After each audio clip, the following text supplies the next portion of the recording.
5 p.m. Thank everyone for participating.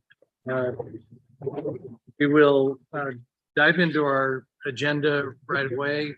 As you know, it's a continuation really of our last couple of meetings, and we're aiming for figuring out our bucket amounts. That is the categorical elements as well as the sub elements. So without further ado, we have a meeting summary from our March 6th meeting. Do I have any comments on that?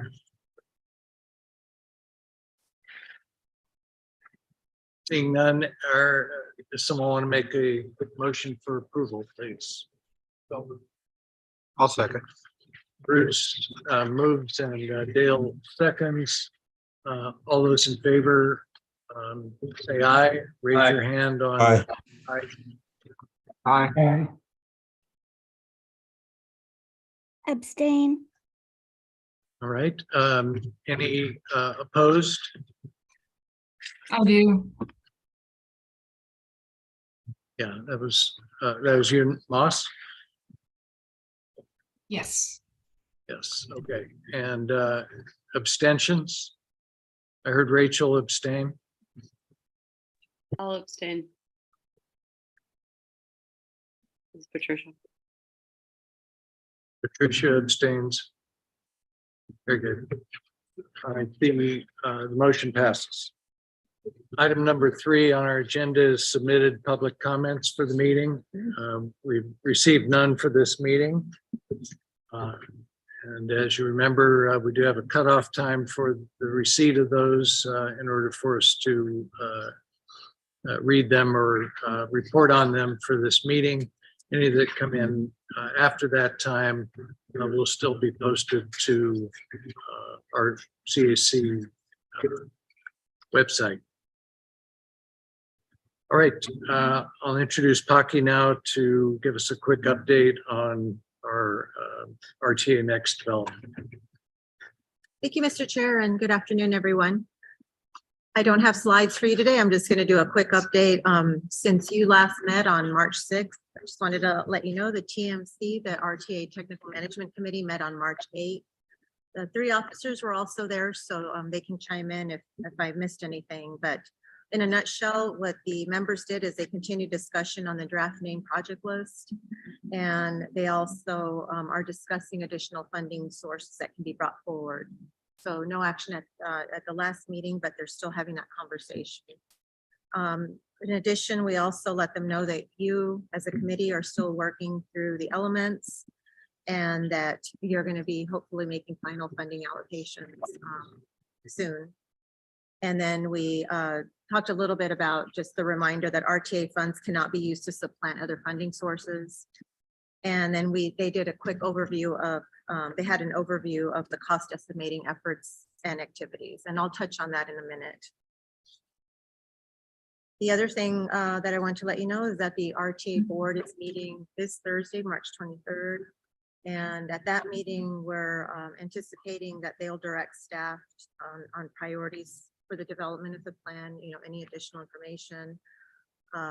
They'll be reviewing any list of named roadway projects, order projects to analyze further for discussion that they'll be receiving. They'll provide final direction on plan elements and sub-elements to be considered in the draft plan that you present and hopefully recommend and discuss today. And just as a reminder, we're talking about the roadway element at 1.1 billion. We're currently $300 million over budget on that. The transit element at 510 million, the safety element at 170 million, and the environmental and economic vitality element at 110 million. And then finally, I just wanted to give you a quick update on the cost estimating process for the named project list. Representatives from each of the jurisdictions have been contacted to assist with the cost estimate work. And this is to support the draft list of named projects efforts. The estimating team is led by PAG staff, and they'll be supported from the HDR consulting team. The team's going to evaluate all of the 37 named projects, as well as the 4 that are being deferred to the RTA board. So, Mr. Chair, that's my quick RTA board update. If you have any questions. No, see if Mary or Carolyn has anything to add to the report on the TMC meeting. Nope, thank you. All right. Then let's move into the meat of our meeting here. And that is review of the categorical elements. I believe that Jeanette and Taki will go through a number of slides, mainly to remind us of what those elements are and to get us set up for conversation about them. This time we're going to try to go through, well, we are going to go through the slideshow, and once we complete that, then we'll double back and talk about all of the various sub-elements, as well as some questions that I'm bringing forward that we've asked previously, or the CAC needs to act upon. I'll go ahead and turn it over now. Thank you, Mr. Chair. And as Tom mentioned, Jeanette and I will be tag teaming this. And if you have any thoughts or comments along the way, please jot them down. We're going to go through the slideshow. It's not too long. We wanted to respond to your request last time for some additional data on some of the categoricals. And then we also have some RMAP information that Jeanette will also share. So with that, as you know, I already went through the totals just now for the 3 elements that we're looking at. However, today we're only going to focus on the environmental and economic vitality element and the safety element. And we added just this note as a reminder that these projects will be identified by the RTA through the committee process and approved by the board. The CDC is not being asked to identify any projects at this time. Some of the facts, just because we received a lot of questions, so we thought this would be helpful. We just wanted to remind you that right now the needs are great. There's not enough funding to meet all the needs, as you all know. The anticipated total RTA next revenue of 2.3 billion, that's only 6% of the overall regional transportation funding needs. And out of this 3%, there's less than 3% that comes from the categorical elements. And again, these are not the named projects, so the buckets of flexible funds. Voters, as a reminder, are being asked to approve the budget for categorical elements. They're not being asked to approve how many or which projects. Just to give you that perspective of what we're doing with the categoricals. And again, these are investments for future needs. So these are needs beyond the current RTA plan, and that's why we want to look forward when we look at these. I'm going to let Jeanette kind of go over this slide because we thought it was important to see the investment plan. Sure. So good afternoon, everybody. My name is Jeanette. I'm a Transportation Planning Director here at PAG. So what this slide is showing is the funding allocation by for different roadway features in the long range plan. So the long range plan identifies a fiscal constraint. And what that means is that we've identified a reasonable expectation for revenue coming into the region up until 2045. And we anticipate that revenue being about 15.1 billion. And so what the RMAP does is we list projects and programs and items like safety, maintenance, modernization, transit, bike and ped improvements, and we look at what that need is for the community. But we also have to balance that with what is reasonable to expect for funding. So what we can't do is just dive in and make a big laundry list of everything that we want. What we have to do is look at what we need and what we can reasonably expect. So that 15.1 billion is what we call our in-plan project list. But we also have what's called the reserve list. And right now that's sitting at 3.2 billion. The way to look at that is that's the money that we're not going to get. That's what we need to do all the projects and look at all of our transportation network. But like I said, we only are going to get 15. So just looking at that alone identifies sort of the gap in what our jurisdictions are identifying as our network needs versus what we can actually anticipate spending in that amount of time. So as Pocky said, you know, there's that unfunded need, that lack of identified revenues, about 17 billion. What the pie chart is showing on the right is the split of how that money is going to be spent. So 25% of it in transit, 19% in system modernization and maintenance, 30% in multimodal roadway capacity improvements, 20% in local funding priorities, 2% in programs, and 4% in bike ped. Go to the next slide. Thanks, Jeanette. And the reason we had that slide up is just to keep that in mind as we start talking through the categoricals. So one of the things we want to jump in next are the environmental and economic vitality sub-elements. As you know, there are 3 sub-elements: the greenway, pathways, bikeways, and sidewalks, the transportation related critical wildlife linkages, and the small business assistance. And again, there's that note. I won't read it again, but you know, the RTA board will be approving these sub-element projects that have gone through the committee process. I'm going to jump back to Jeanette to talk about the overall environmental considerations within the RMAP, and then we can start looking at the specific sub-elements. Sure. So what you're seeing in this map is the projects that are listed in the RMAP, a distribution of them. And you can also see how they are dispersed through the region, as well as how they interact with some of our critical wildlife areas. So what it's showing you is that in-plan project list, not that full 32 billion, but that $15 billion worth of projects and how they relate to the environmental features of our region. Thanks, Jeanette. Some other considerations within the RMAP are the air quality conformity of the RMAPs. Yeah, so one of the highlights, I think, of the RMAP is that we're seeing that our air quality conformity is being met. So our air quality, our emission standards and fuel economy standards on newer vehicles and fleets have helped us reduce our air pollution in the region. So that's one of the areas in the long range plan we track our performance. So we're looking at how these projects are moving the needle on different aspects. So air quality, we're looking at safety, congestion. There's a multitude of different things that we're looking at, but one of the highlights is that our modeling results are coming back showing that our air quality is we're conforming to those air quality standards. And that's looking at what we called our 2045 build scenario. So that's looking at all the projects, if they were all to be constructed in that timeframe by 2045, it wouldn't really worsen our air quality in the region. So jumping back to the sub-element, the first sub-element that you're going to be looking at today is the greenway, pathways, bikeways, and sidewalks. And last time we talked about what the current funding allocation. So this is what's been forecasted through the end of the current RTA through 2026, which is at 29.6 million.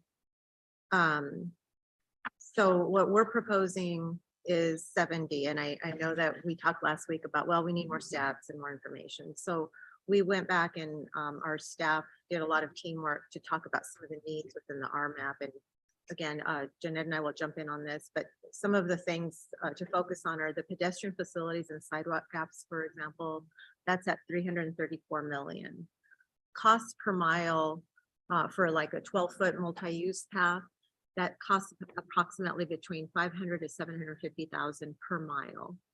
5-foot sidewalk is approximately 500 to 750,000 per mile.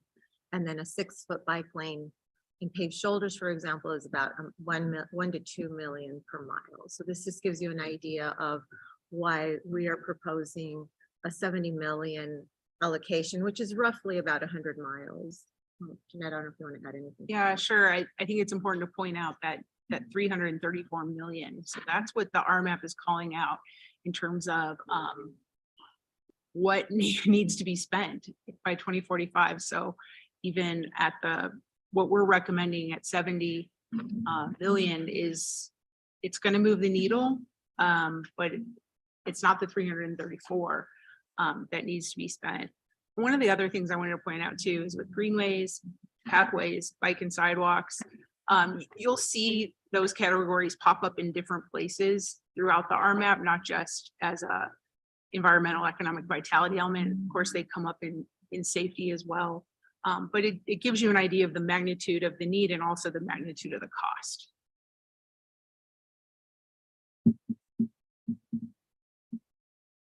Wait, correct. If you don't- The next sub-element under environmental and economic vitality, it's the transportation related critical wildlife linkages.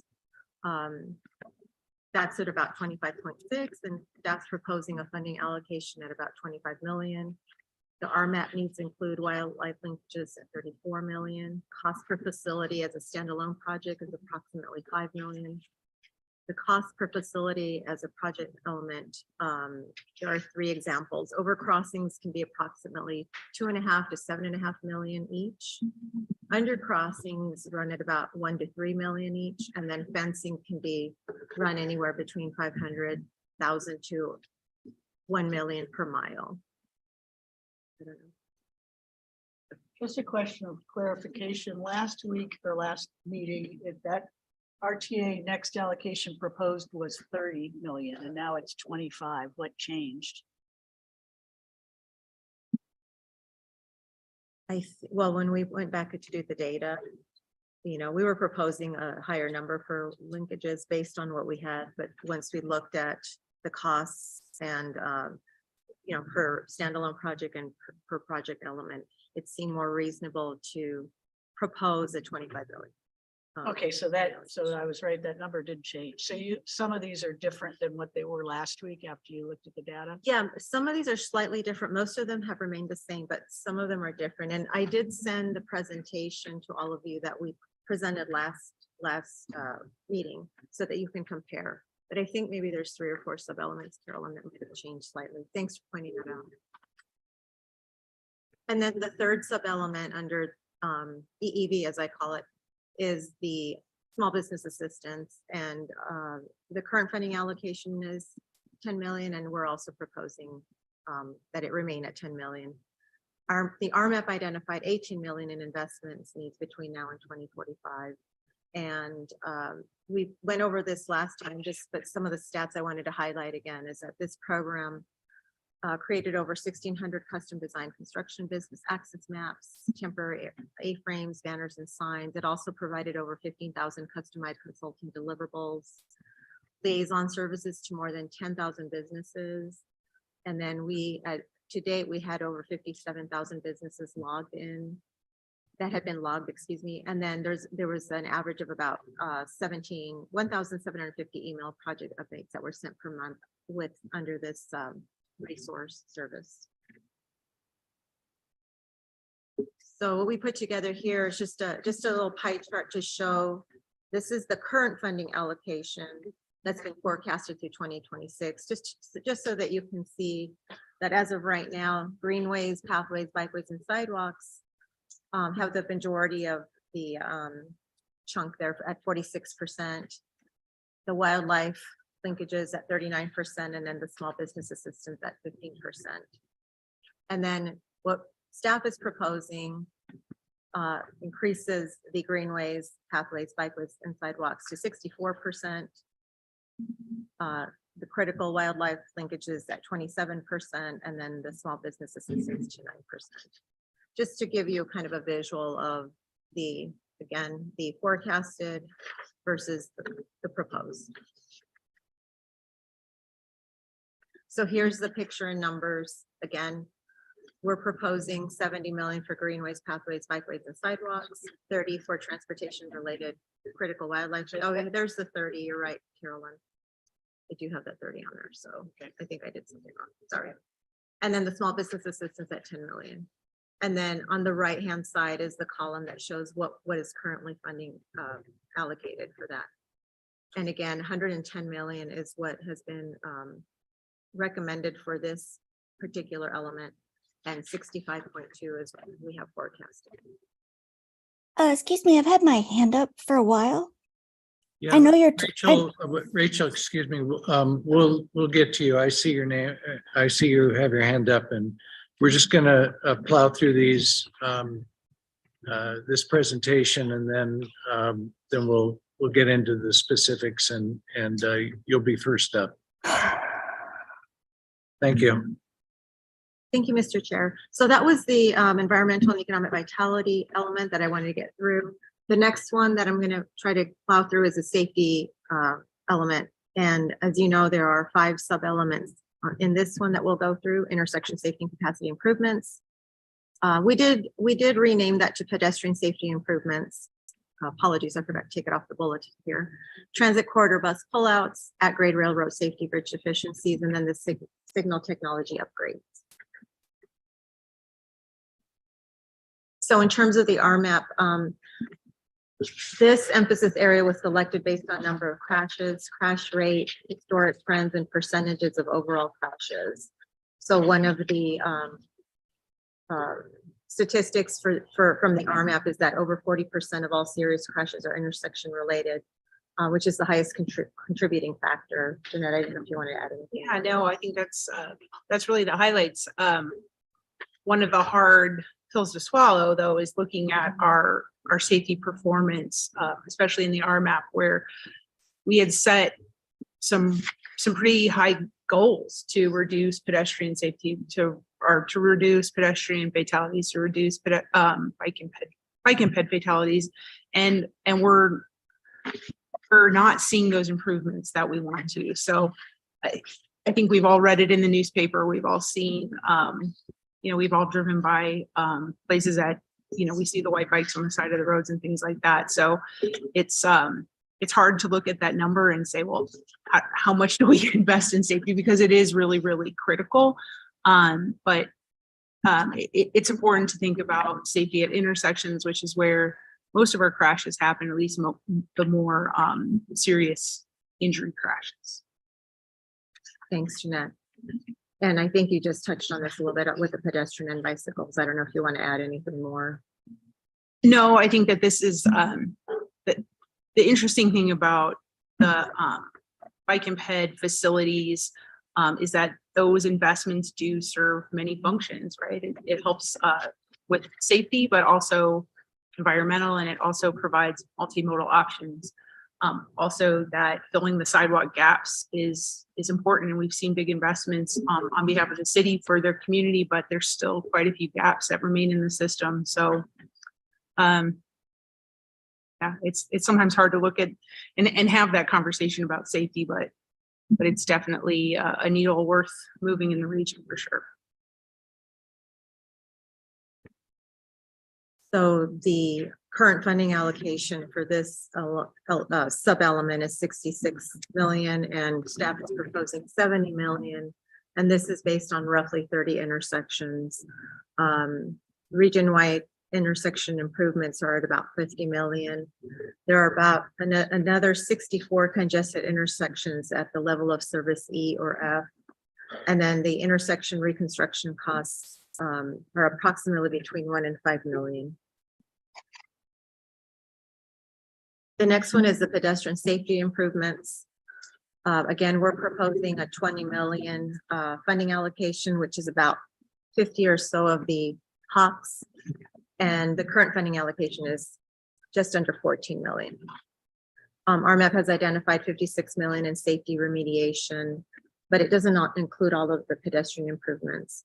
And HOCs are running at a cost of approximately 350 to 500,000 each. I don't know if you have anything to add on this.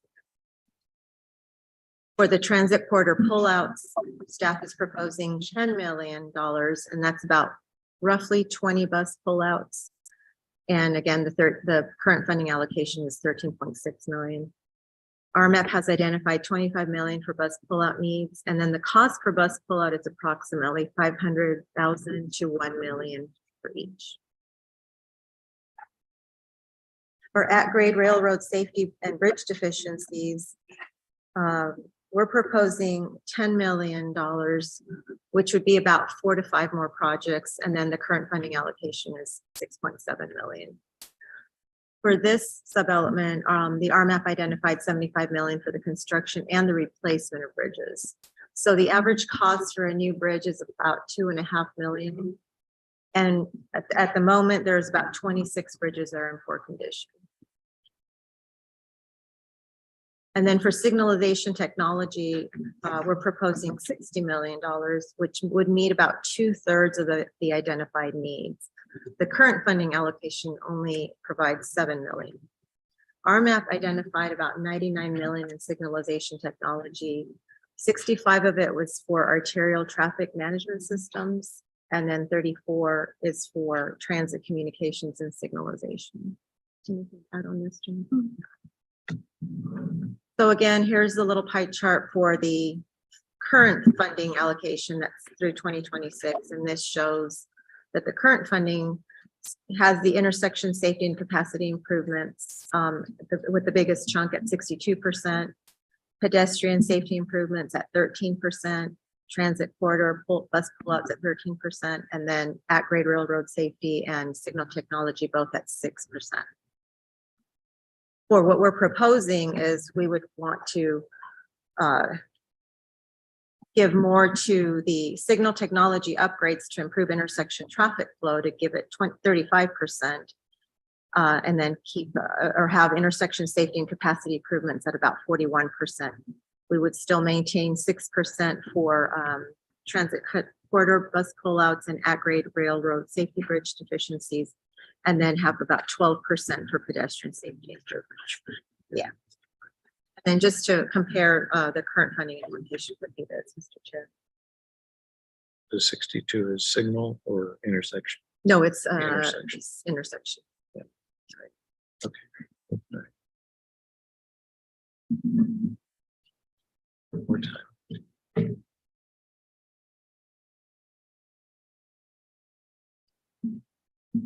And we'll jump back to all of these too, so when you start having your discussion, but thank you, Mr. Chair.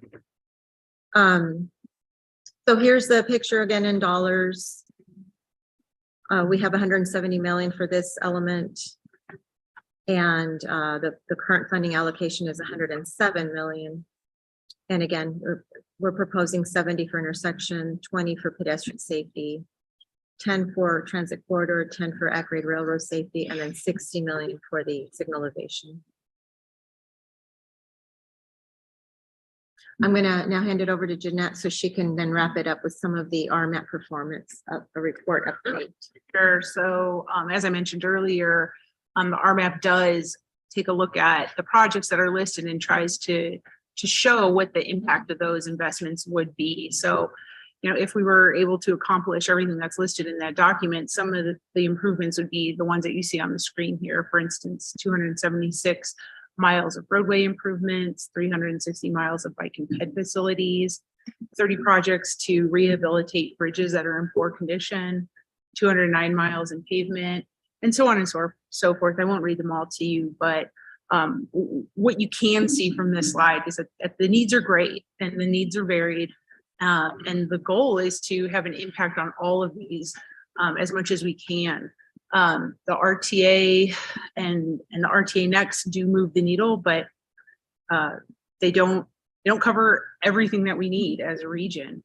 But it can have an impact. But I think the main point is that every one of these categories needs to be addressed. There's need in every single one of them. So really the task is which ones are most important to this group and where we want to move the needle the furthest. This is just showing some of the performance measures and how they look in the RMAP. So some of you I know have dug into the document, others maybe not so much, but what it shows is that in some areas we're on pace to meet the performance measures that were set by the region. Some we're not. We keep tracking and chugging forward, but we're not really getting to where we need to be. So our daily VMT, vehicle miles traveled per capita, we're behind pace to meet that target for 2045. So there's over 30 different areas that we measure in the long range plan. Some areas we're doing better than others. But at the end of the day, it's where do we put the investments to make the changes that we need to see. So these maps I just included because they're kind of interesting. So what they're showing is congestion. So the current estimated congestion, this was back in 2019, that was done for the plan that was adopted in 2020. And what you're looking at on the left is where we see the severe congestion in the red and then just your heavy congestion in the orange. So if we build none of the projects in the RMAP, the map on the right is what we anticipate congestion being in 2045. So you can see that we'll be in a very different situation than we are right now. We have some areas of isolated congestion, mainly on the interstate, but see on the right, if we don't build any of those projects, we're going to be in a much different situation. You can go to the next slide. So the 2045 is on the left is if we build those projects that are listed in the RMAP. So you can kind of see like the investment is going to be needed to keep all areas of our network moving, addressing safety and congestion and a multitude of other areas that will have a good impact on our region. So with that, Mr. Chair, again, we'll jump back to whatever you need to. We suggested that we might want to go back and start with the environmental and economic vitality, but this will be your opportunity to discuss and approve supplemental allocations and take any questions. Yeah, I think I would like for us to go through the environmental and economic. There are a few questions to ask before we actually dive into those. One of the questions that's come up as we've been going through this is the amount of money within the buckets, and I know that the deferral of some of the projects from RTA 1 to RTA Next brought some additional money into the roadway corridor element.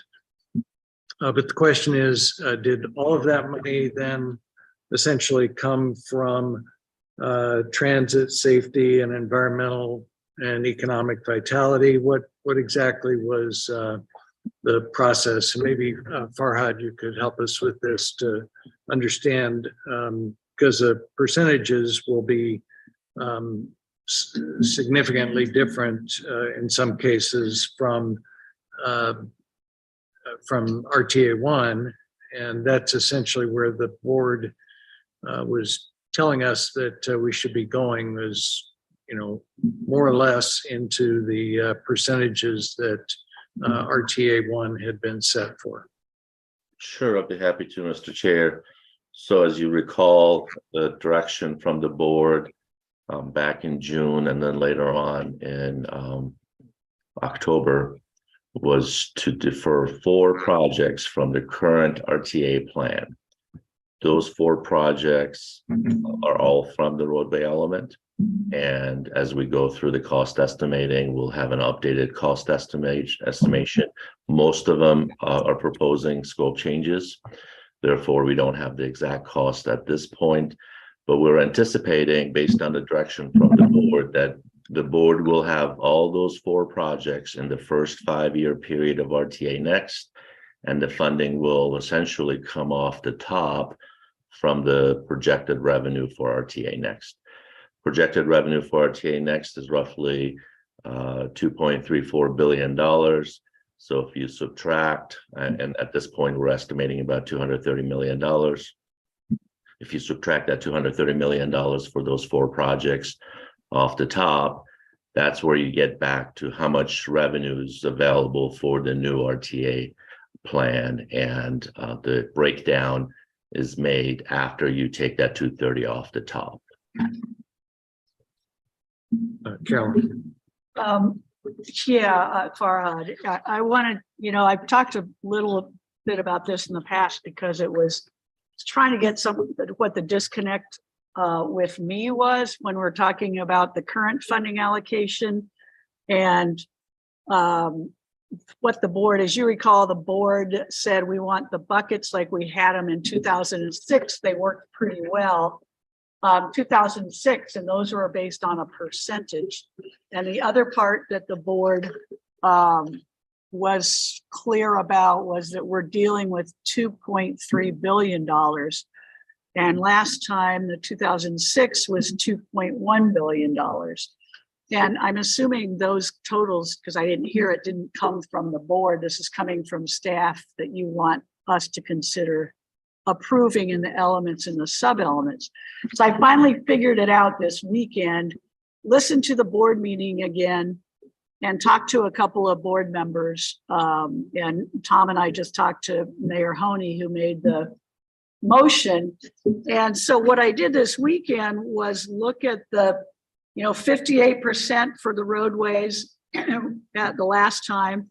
58% here would be 1.35 billion. And depending on what you meant, Farhad, by those deferred roadway projects, if you add those into the budget, at least what we have now, I know those are going to change, it would be 1.68 billion, which is 73% of this RTA next would be roadway as opposed to 58. And then I went into all the elements. I actually went into the sub elements too, but just for the, and I've got copies I'll send around to people of what my old calculations, but transit was 27%, and that was 533, as folks remember, million of people that were around. So 27% of the transit budget for RTA next should be 632 million. And that, depending on, it might be even higher depending on where those high capacity transit. But here the staff is recommending 510 million, which is only 22%.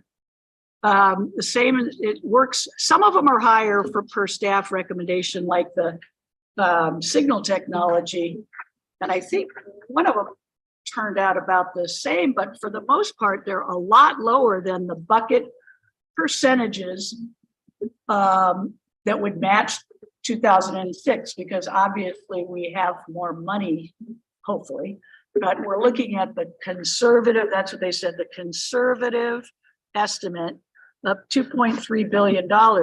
So what I propose that we look at as a starting point is what the board asked us to do, which is, and I'm not saying that I think that these are the right amounts, but we should at least be looking at the RTA next categoricals as the board has asked us to do, with roughly the same percentage in the buckets. And the way we're looking at it here, the percentages are way off from the same ones that we had. And I hope I make it sense. I think I understand what Farhad was getting at. We have a $2.3 billion estimation before the carryover projects. Okay. Once the carryover projects have been subtracted and taken care of, and then the remainder, let's say it's about 1.9 billion or so.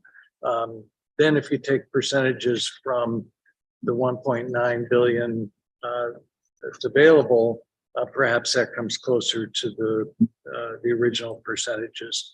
Farhad, Yeah, you, please. Yes, Mr. Chair, that's correct. Again, the direction was to make sure that we have funding set aside for those deferred projects.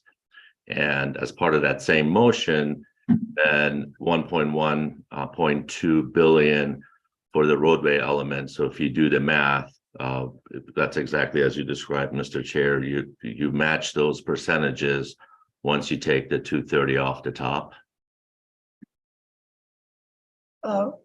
to 230. $230 million for the deferred projects.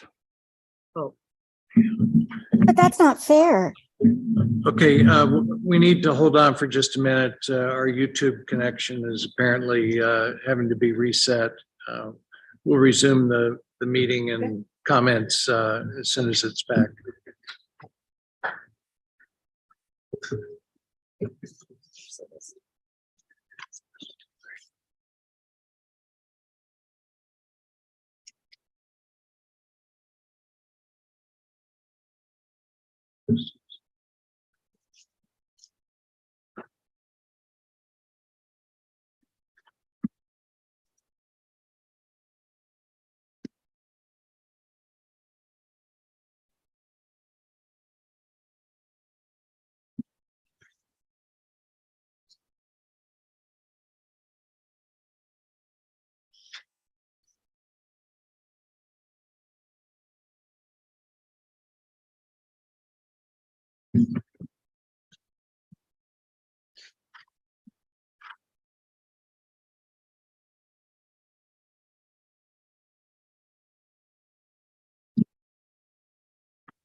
Members, the YouTube.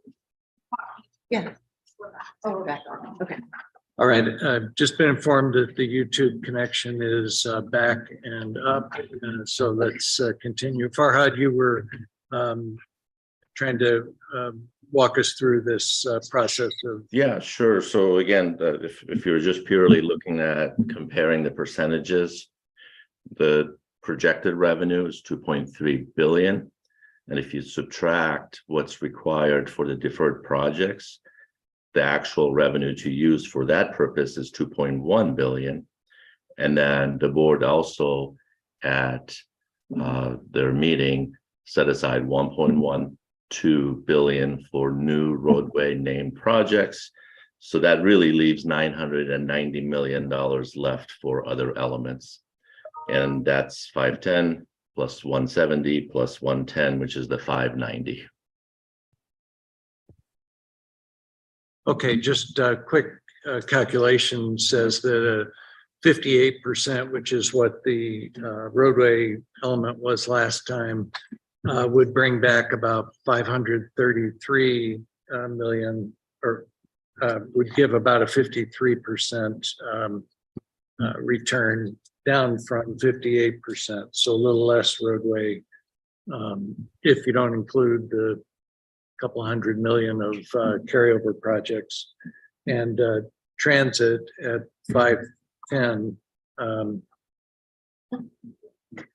would be about 20, still at about 24%. We're down.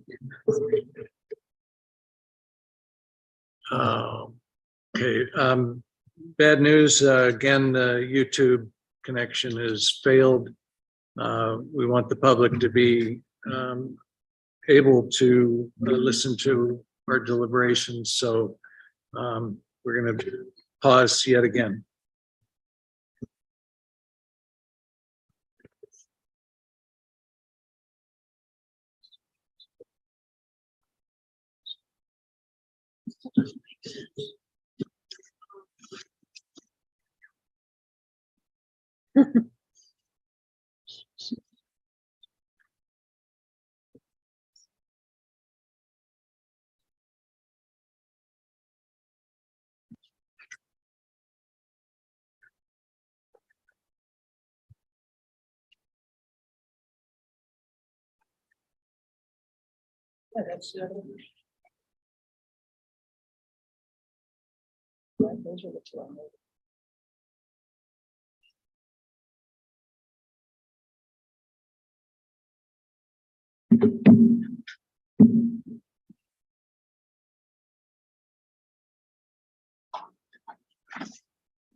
Okay.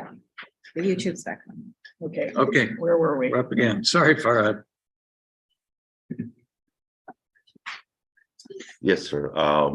So again, if you're looking at purely percentages of each element, the correct number to use would be the 2.11 billion. So for example, transit would be 510 divided by 2.11 billion, and that comes out to roughly 28%. Same thing with the safety element, that would be 170 million divided by 2.11 billion, and that comes out to about 8%. And then 5% for the last environmental and economic vitality sub-element or element. So that's the way it was broken down. So the key issue again was 1.12 billion for new named projects, and then from there, if you do the math, it all matches the previous allocations for each element. Well, and it, Yeah, rather than the 2.1 billion you were talking about, it's actually at 1.9 billion. Correct.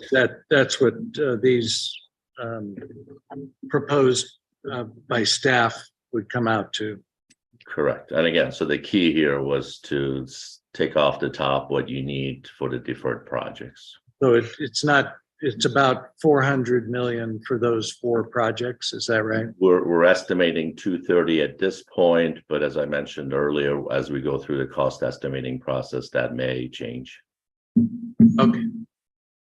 Okay, well, just a follow up, Farhad, because I watched that again. I didn't see that come up at the board meeting, so I'll check again about where those projects fit in and that they come off the top. So my question then would be, all of the categoricals got cut when the revenue was not coming in as forecasted, and was that like by 34% or something like that in the categoricals? So those should be front loaded, because all the categoricals got a lot less. And so just like the roads, the remainder of those budgets that got slashed should also be front loaded off of the 2.3 billion, just like it would be the same process. So Yeah. why are we not doing that? It still throws it off in terms of the percentages. Sure. So, Mr. Chair, for everybody's benefit, what we're talking about is the current RTA plan, the projected revenue, roughly in 2014. Based on our estimates, the projected revenue was not going to come in as anticipated. At that time, it was roughly about 30% less than what was anticipated previously. So the board action was to continue to deliver named projects, and as a result, the other elements, which are those buckets, the other elements basically carry the burden of not being able to generate as much revenue as anticipated. So that's what we're talking about. So that's in the current plan. In the future plan, if we're talking about a policy on how to have these buckets potentially make up what was not recognized as revenue or realized as revenue in the previous plan, that's a policy discussion, obviously. So from our perspective, we're establishing bucket sizes, and that's a fair discussion, but that was not obviously part of the consideration. When the board said set aside dollars for these projects, we did not discuss setting aside dollars for those buckets. Okay, and maybe the board can reconfirm that, because all I heard at the board meeting was that they wanted $1.1 billion put aside for the roadway or the corridor projects. There was nothing specific about those other projects, but well, the deferred, Mr. Chair, I apologize. The deferred projects, those were discussed in June, then again in October, that the board directed us to defer 4 projects, and those 4 projects should be included in the first 5 year of the new plan. So those were a couple different meetings that direction was given to staff, and the sample that you have, the draft plan, it sets aside the $230 million for those 4 projects.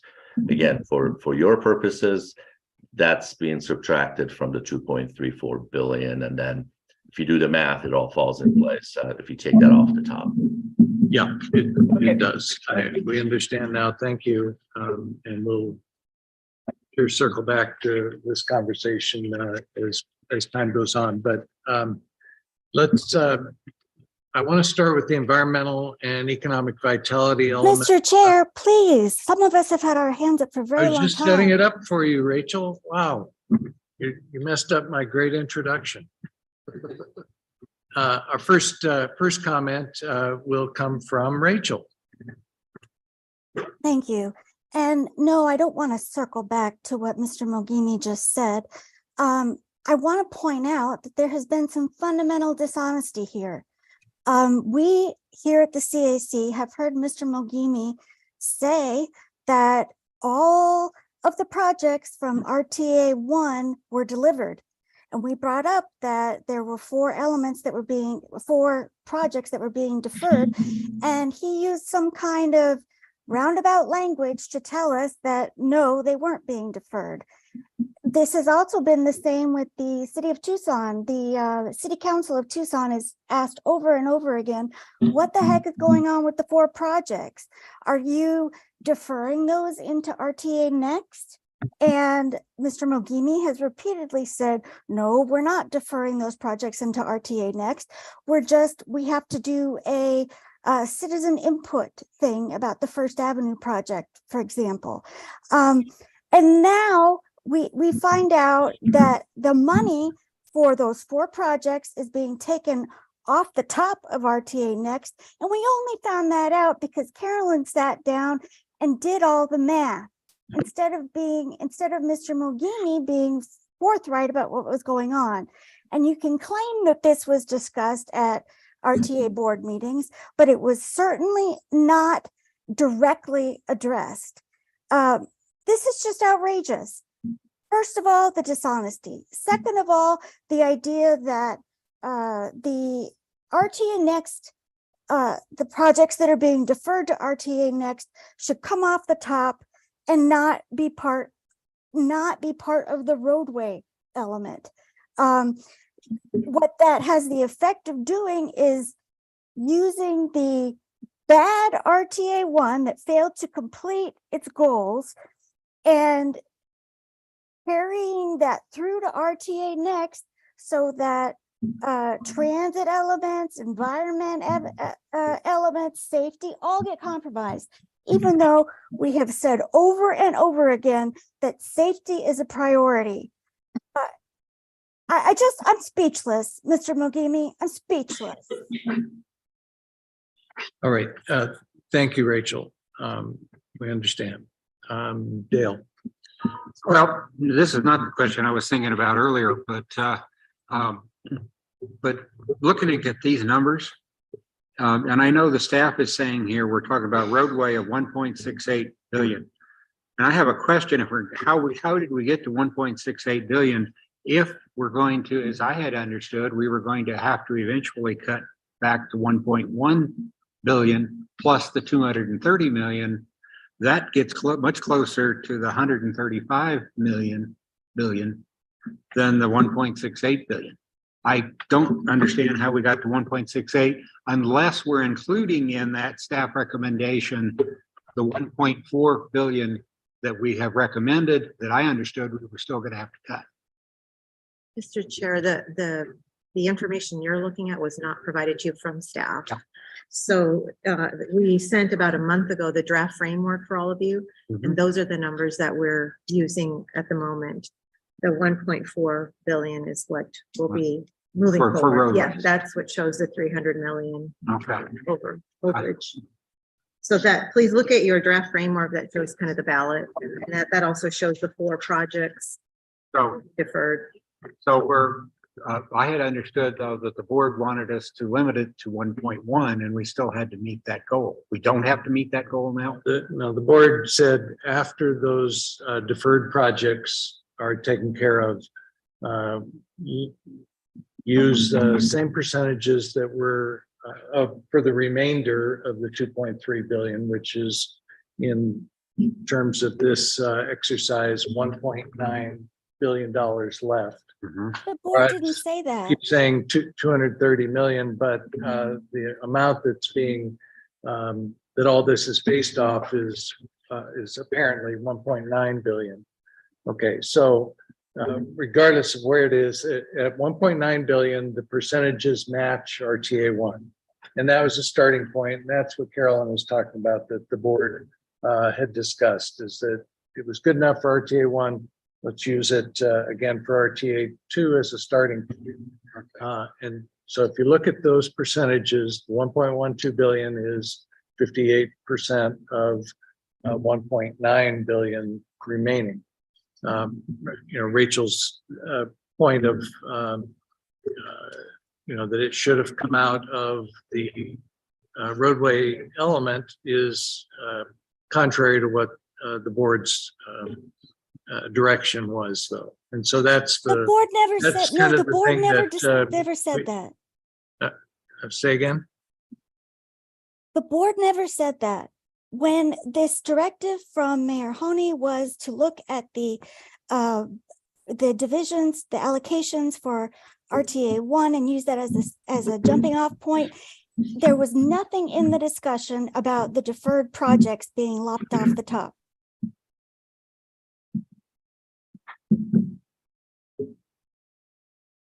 Farhad. Yes, Mr. Chair, thank you. So again, back in June, that was the first two projects that the board authorized to move to RTA next. And then later on in October, additional two projects. So those are four projects. At both those meetings, the board directly asked a question and also directed staff to ensure that those projects are funded and in the first 5 years of the new plan. So if you start taking, obviously, note of everything that we've done, we have memos as early as June to describe that. Mr. Maxwell attended the meeting to describe the board's action and detailed that that was what the board wants to do. And ultimately, again, that is a topic of discussion we've been discussing for several, at least meetings at the board level. That direction is clear, that we need to defer four projects and the funding will come from RTA next in the first 5 years. So again, the confusion, at least what I hear, is that in the percentages are obviously something that you can do for comparison with the current RTA. And if I may, I think that's what's confusing folks, that percentages are, essentially just at this point comparing the two, which might be helpful to you, but moving forward, what we're doing is we're following the guideline and the direction from the board to give you that skeleton. So what you have is the skeleton. It matches those percentages from the current RTA plan, and it meets the direction by the board to complete those four projects, and it meets RTA board's direction for the 1.1 billion. And this goes back to Dell's question. As Pocky mentioned earlier, we're still $300 million over in that element. So that's where the extra amount is shown on what you have. So once you subtract another $300 million, hopefully through this effort, then you can hit that 1.1, which is the direction from the board. Okay, thank you. Moss. Thanks, Tom. So, I mean, and I appreciate the staff providing some information about from our map about what the needs are. I think it's really helpful to contextualize what we need to be funding. And what I heard from this presentation is that the categorical allocation is just insufficient. And I think that, going back to some future agenda meeting items of requests that we've had or that I think I've been meeting for about a year, is to talk and present an option to the board about what the CAC thinks the budget should be. I heard loud and clear that the budget was a starting point for us to work on. And I also think like the board, yeah, they provide direction, but they're also elected by us. We are the representatives. We're the representatives of the communities, and we're their constituents. That I hope that they would be open to hearing what our budget proposal is to them based on what we're seeing as a major gap in funding. I mean, just to kind of like highlight a few things that struck me in the presentation, we're behind on reducing the vehicle miles traveled. Induced demand tells us that adding roads, widening roads, which are part of this package, are not going to help us get closer to that goal. Also, our guiding principles are fundamentally different than what they were in RTA 1, so it doesn't really make sense to have the same budget as, or similar budget as RTA 1. And I think, we've spent a lot of money over the years on roads and servicing cars, And I think what we're seeing here is that safety is not getting better, transit's not getting better, we're way behind on our bike and pedestrian improvements. And those are all core things in our guiding principles. So there's just this huge mismatch between what we're seeing here as an option versus, what we've set our goals for and what our region really needs. I mean, the fact that we're not seeing traffic fatality impact because we've made safety improvements tells me that what we're doing isn't right. And we need to be changing that. Otherwise, it's the definition of insane. And so I just really think that we need to take the time to present what we really think. I would love to hear, like, what are the true needs? I'm all for throwing the whole 334 million, I think, towards what we need to do for pedestrian infrastructure. I'd be curious what that looks like for transportation and for bicyclists as well. I don't think that was included in this presentation. And then the other thing that was really confusing to me was that we were focused on, or the reason for the justification of keeping the intersection safety specific was that 40% of all serious crashes are at intersections, which means that 60% of all serious crashes are not at intersections. So I think I would love to have some more information about what's going on with that other 60%, because that's where the majority of serious crashes are happening. And I want to try to address that. One other thing, it was also helpful to see this congestion maps. I think I would also like to have more information about when that was done, and is that before the pandemic, is that post-pandemic?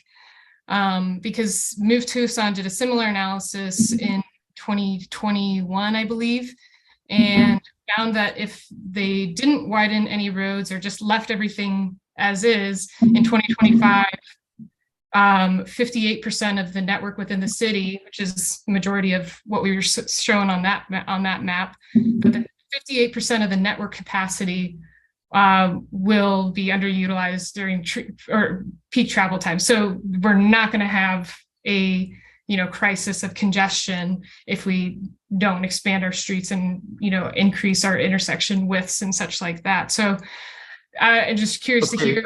Moss, hang on just a second. I don't want to get too far out of whack here, but do you have any of these comments that you're providing us that are specific to the environmental and economic vitality? I don't want to forget the ones that you brought up for the safety element, but I would like us to try to focus on this environmental and economic vitality element first, because I think we can get through it. That may even include comments that you had about reallocation of the buckets if the committee were interested in letting the board know about that after we tell them how to divide up the amounts that they've given us. So anything on environmental and economic vitality? Yeah, I guess like the two things to hone it in here are, I think that the bike and sidewalk funding needs to be, tremendously increased. We shouldn't be, that's core to our guiding principles, and we should be at least funding what we need for the region and what our map has laid out. This 70 million is laughable amount given what we were shown is the need. I'd also be curious to see what business. Jeanette, was it 314 million? I think it was 334 is what I wrote down. 334 million. Okay. All right. And then, I'd really be curious to hear from some of our business community representatives, what they think about that small business assistance. It seems pretty small if we're going to be doing major work, especially thinking about local businesses. And then going back to comments that I've made in previous meetings, I really think that we should be disentangling environment and economic vitality as an element. They are very different and should have different focuses, and we don't need to just copy and paste for the sake of copying and pasting. Thank you, Tom. Okay, good. Thank you. That last comment is one I've noted before too. Sean.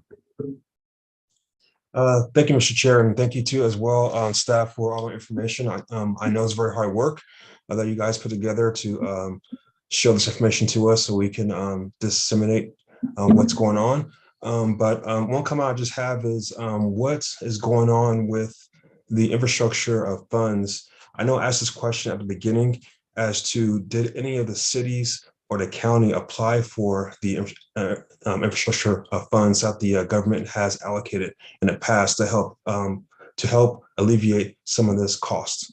So that's just my only question. Jeanette, maybe you could talk to us about the sources of the $15 billion that RMAP proposes as the expected budget over the next Sure, yeah. 25 years.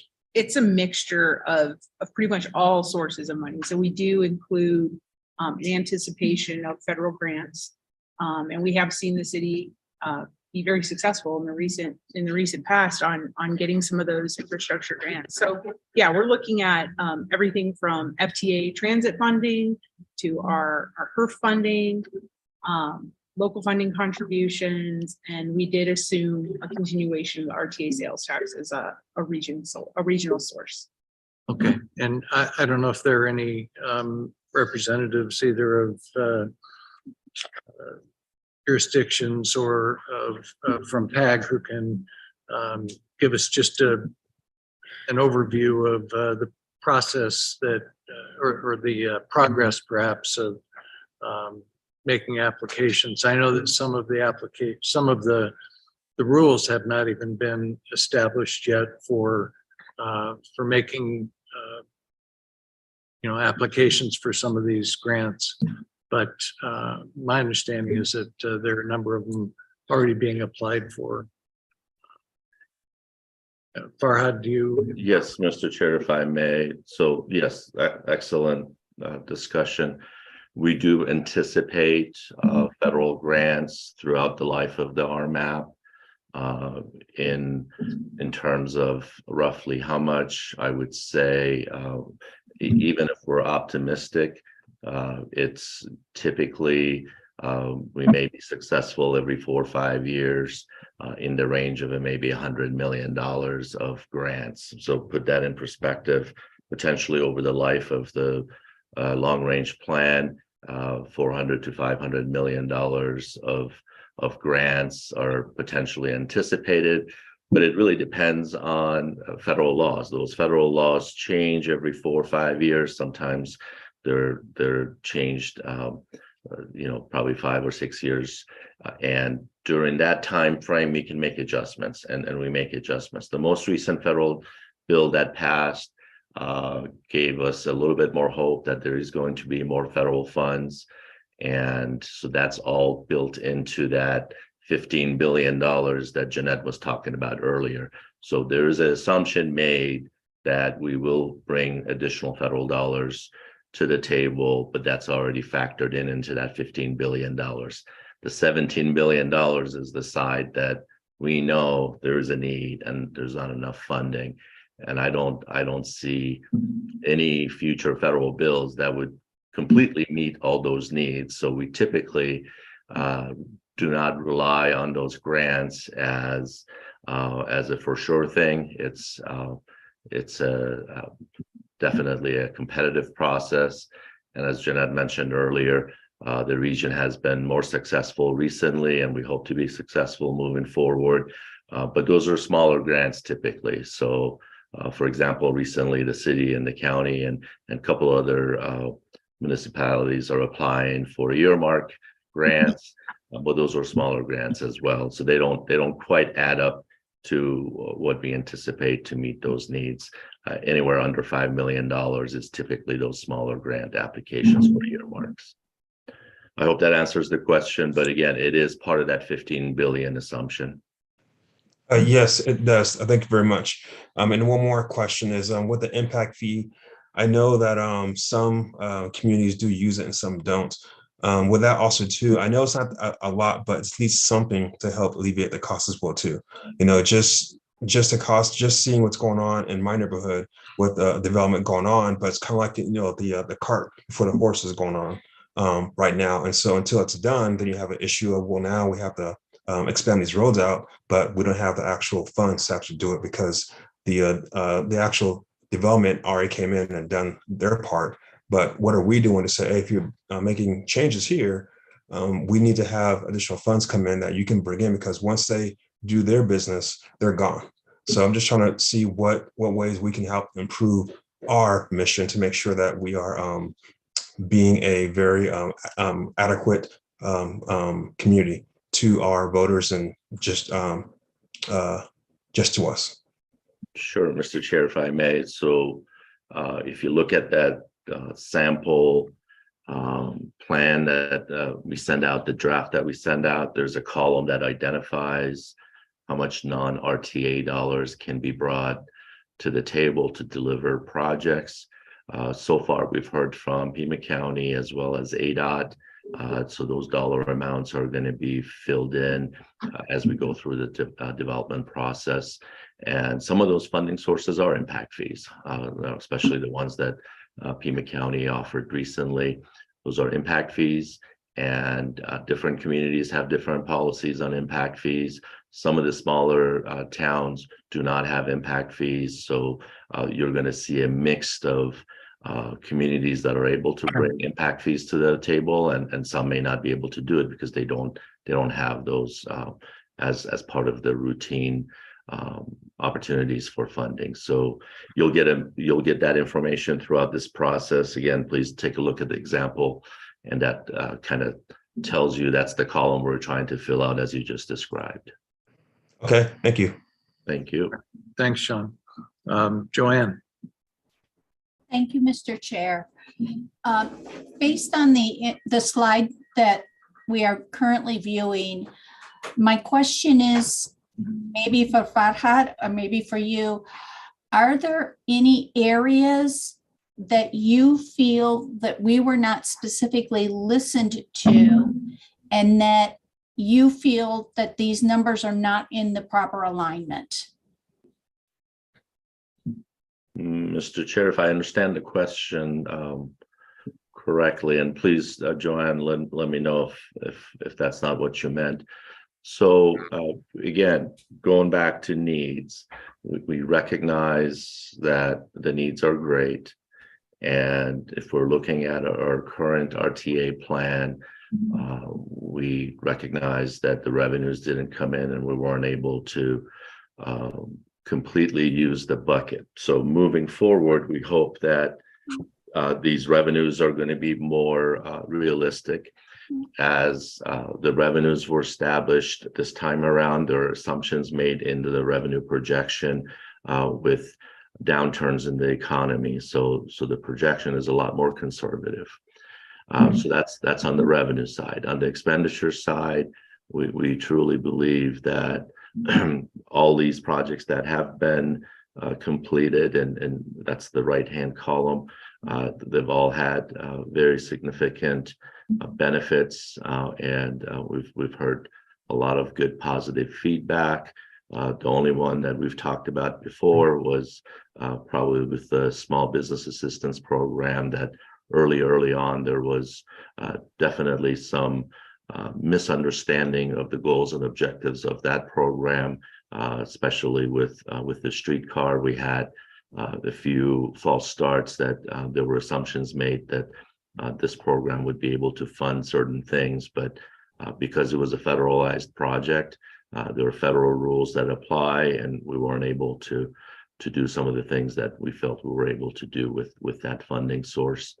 But again, we have nearly 17 years of RTA implementation, and you can take a look at all the projects that have been completed, and they've been very successful ever since.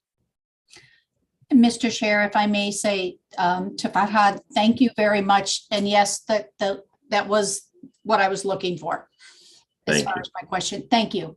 Thank you. Bruce.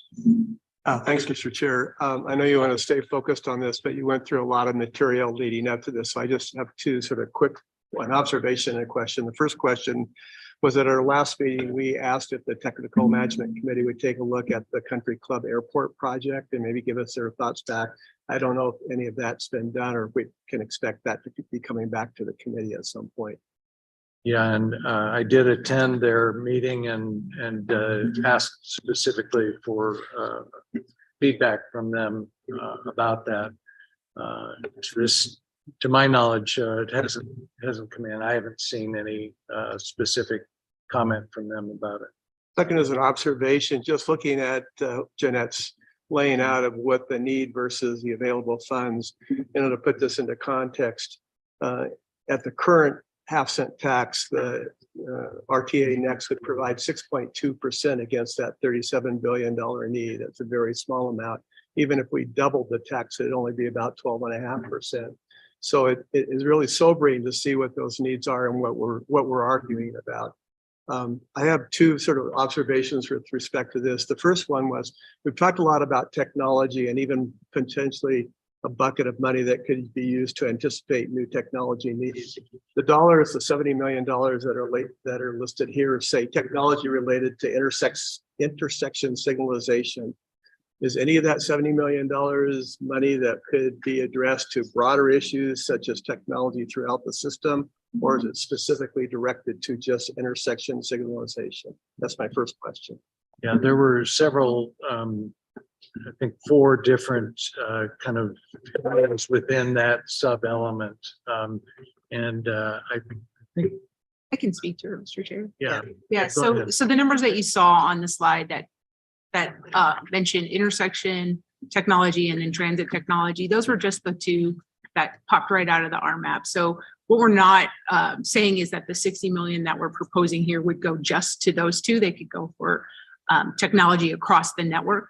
That was just to show kind of what the needs were outlined for those technology related categories. So my comment would be to be very careful about how we use that terminology, because I took from it was only to be used for intersections, which relates me to my second point, which I raised last meeting, is about the small business assistance program. I find it misleading to call this the economic vitality element. I really do think we should change that. I'm ambivalent about, I think it's Moss's notion about pulling it out as a separate line item, but I do think economic vitality and small business assistance are really not the same thing. And I think we'd be misleading the public to call it economic vitality. So that would be one of my recommendations to the committee, is to make a change in that title. Farhad? Mr. Chair, I think Jeanette covered that. So the $60 million, again, Bruce, that is more inclusive for technology improvements throughout the system. So yes, if you look at the definition of what's eligible for that funding source, it's more broad. So we may, when we get to that, we may look for a more descriptive title or something like that. Okay, Patricia. Thanks. Sorry, forgot how to unmute myself. I have a few questions. So yeah, hopefully you won't move on from me when I finished one. But I think from assessing the board directive, can we confirm that the board directive told us that bucket breakdown, okay, sorry, big numbers. So just tell me if I have this right. The 230 million for deferred projects is being added to 1.1 billion, which brings us to 1.3 billion for roadway budget, correct? And that is over what we're supposed to be at. And so is what's being presented is that we're gonna take that off of the categoricals. Is that right? Is that what it? Pretty much. Okay. Mr. Chair, if I may again. So the direction from the board was to defer 4 projects. At this point, we're estimating that's $230 million. Once you take that $230 million off the top, the balance is for RTA Next, all elements. But at the same time, the board directed us to use 1.12 as the target for new named projects.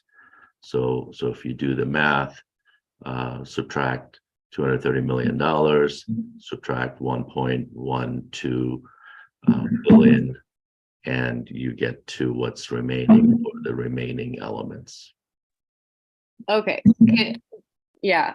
Do we have confirmation that the board is aware of this math that's happening? And I just want to reiterate the point about the rollover projects in general. I don't think voters or Tucson Mayor and Council general public understand that the deferred projects are going to be coming out of RTA next budget, which I think is concerning if we're going to try to get this passed.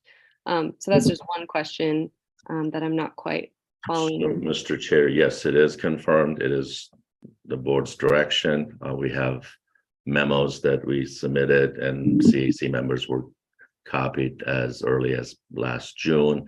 We'll share those memos with you again. It's just not true. Mr. Chair, if I may. Yes, please. That has been a topic of discussion for nearly a year and a half, 2 years. So we'll be happy to share all that information with you. The board's commitment is to complete those 4 projects and RTA next, and deferring to RTA next is a direction from the board. Okay. I have a few other questions. Sorry. That was just clarifying. I just want to make sure we're on the same page. Can I continue? Is that cool? Okay. So next questions. So, okay, if it's assessed that the amounts that have been presented today for sub elements are like what is needed to address gaps, and thanks again to staff for doing that work in everything from environmental issues to safety. Do we have an estimate of kind of how much of this new budget being proposed would effectively be going towards making up for what was actually swept from the categoricals in RTA 1? It's my understanding that much of that categorical budget was taken to finish roadway projects that had a deficit. So I imagine a lot of those planned projects, which would have contributed to things like safety, were left undone. And that seems important to take into consideration when creating these buckets. And then generally, I'd really love to discuss the makeup of this funding like broadly. This is the 3rd time we've had it on the agenda, and although like some input like moving the bus pullouts out of safety or disentangling environment and economic elements have come up, I haven't seen that anything has been changed or even really discussed meaningfully. And we got almost an hour-long presentation today from staff about how they were given the chance to unilaterally reorganize the sub-elements. And so generally, I'm just can't really understand why we as the CIC are here, if this is how the process is run and like what purpose we are supposed to serve.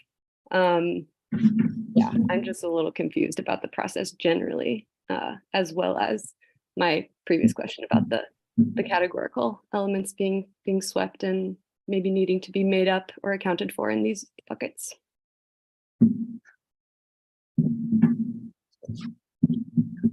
Okay, thank you, Patricia. Mel.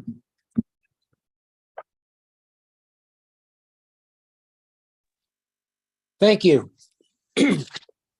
I have a few questions. The first is, what are the 4 projects to complete? The leftover ones. Sure, Mr. Chair. Again, it's in that sample that we send out. Let me look it up as we speak.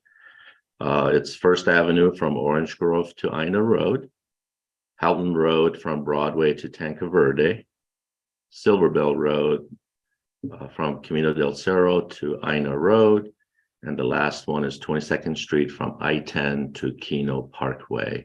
Those are the 4 projects. There are phases in the last 3 cases are phases of those projects. First Avenue, Orange Grove to Ina Road is a complete project from the current RTA plan. And how do we stand now? I assume we can't fund them until this next round of funding is approved. So as it stands, the conversation was to be able to overlap the current plan with the next plan, so that the overlap, let's assume the overlap is at the time we're hoping it's 5 years, but it may be 3 years. So there's a 3-year overlap between the current plan and the new plan. And once it's approved, the funds from the new plan can be used to complete those 4 projects, still within the same 20-year horizon. But That the doesn't make any revenue source becomes the new plan. And is the engineering design work already started for any of those? No, as I mentioned earlier, 3 of them are phases of projects. So they may have a design concept report, let's say at a 30%, but the actual design has not started on any of those projects. Those all would have to go through the design process and construction. Thank you. I had a question.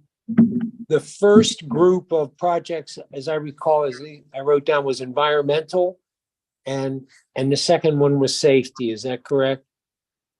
For today's discussion, they're kind of in reverse order, but those are the elements we're discussing, yes.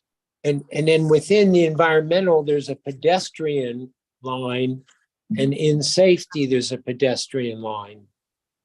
That is correct. And as we mentioned earlier, based on our long-range plan, there's infrastructure needs to improve capacity, enhance capacity. So what you see under environmental is that enhancement and capacity type of projects. What you see under safety are purely safety type of projects.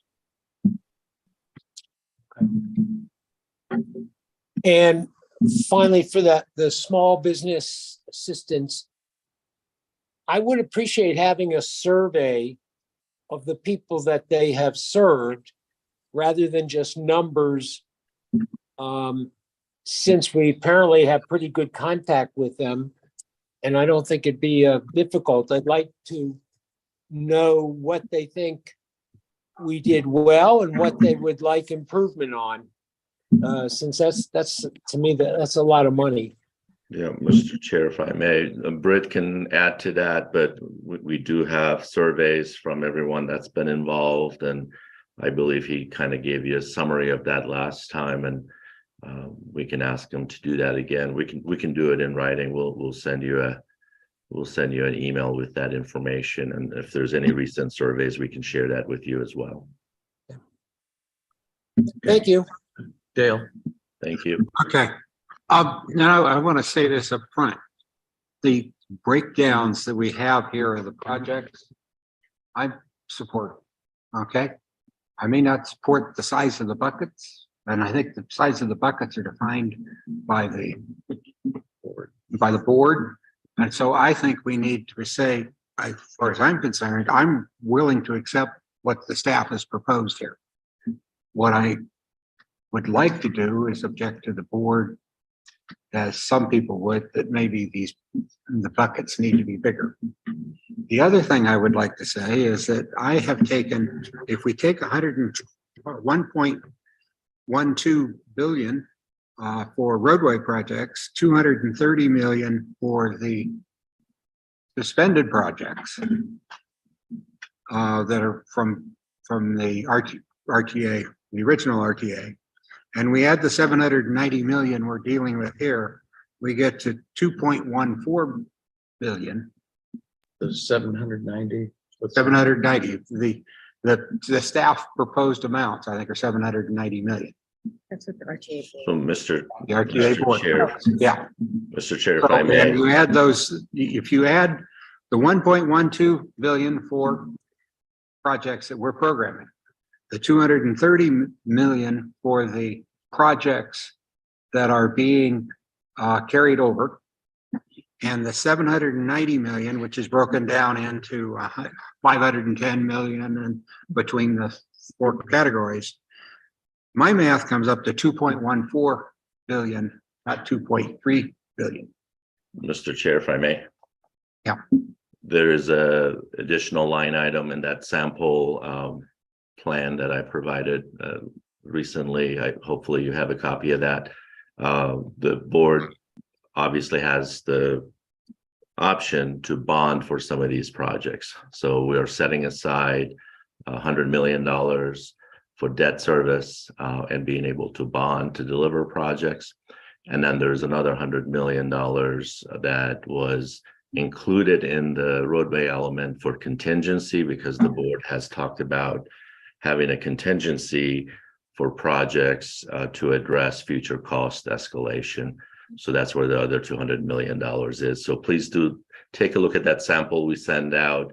It has that additional $200 million shown in that sample.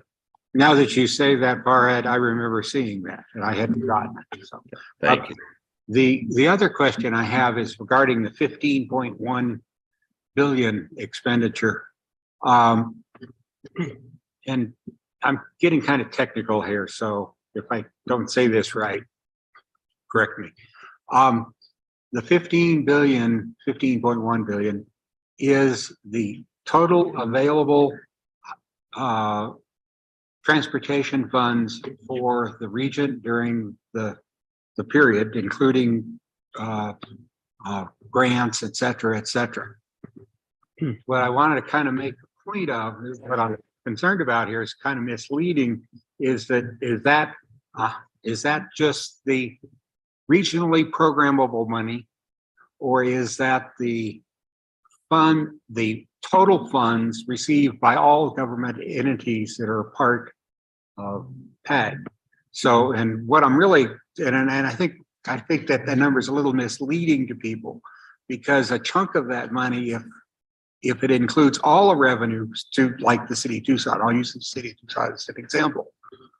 A whole lot of that HERF money goes for the electricians to maintain signals, for maintaining the street lights, filling potholes, et cetera, which are not really regionally, it's programmed by the city budgets, not by the regional. Are those revenues included in that number, or are they not? So, Mr. Chair, I'll, if I may, I can start and then hand it over to Jeanette. So the purpose of the long range plan is to include all investments in the horizon of the long range plan. In many cases, it does include some of those local priorities. If you go back to that pie chart, please. So the pie chart actually helps define that there is a portion of that that's local, but then there is a significant portion of it. It's the RMAP one.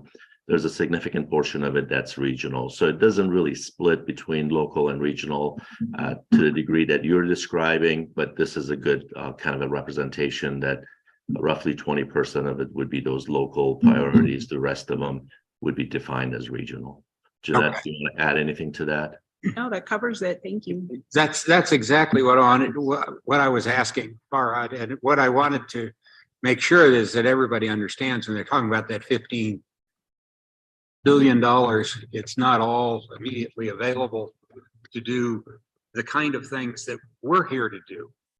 That there are other things that transportation has, or transportation expenses have to pay for, in addition to what we're talking about in long-term investments. Mr. Chair. Go ahead. And Dale, yeah, that's a very good point.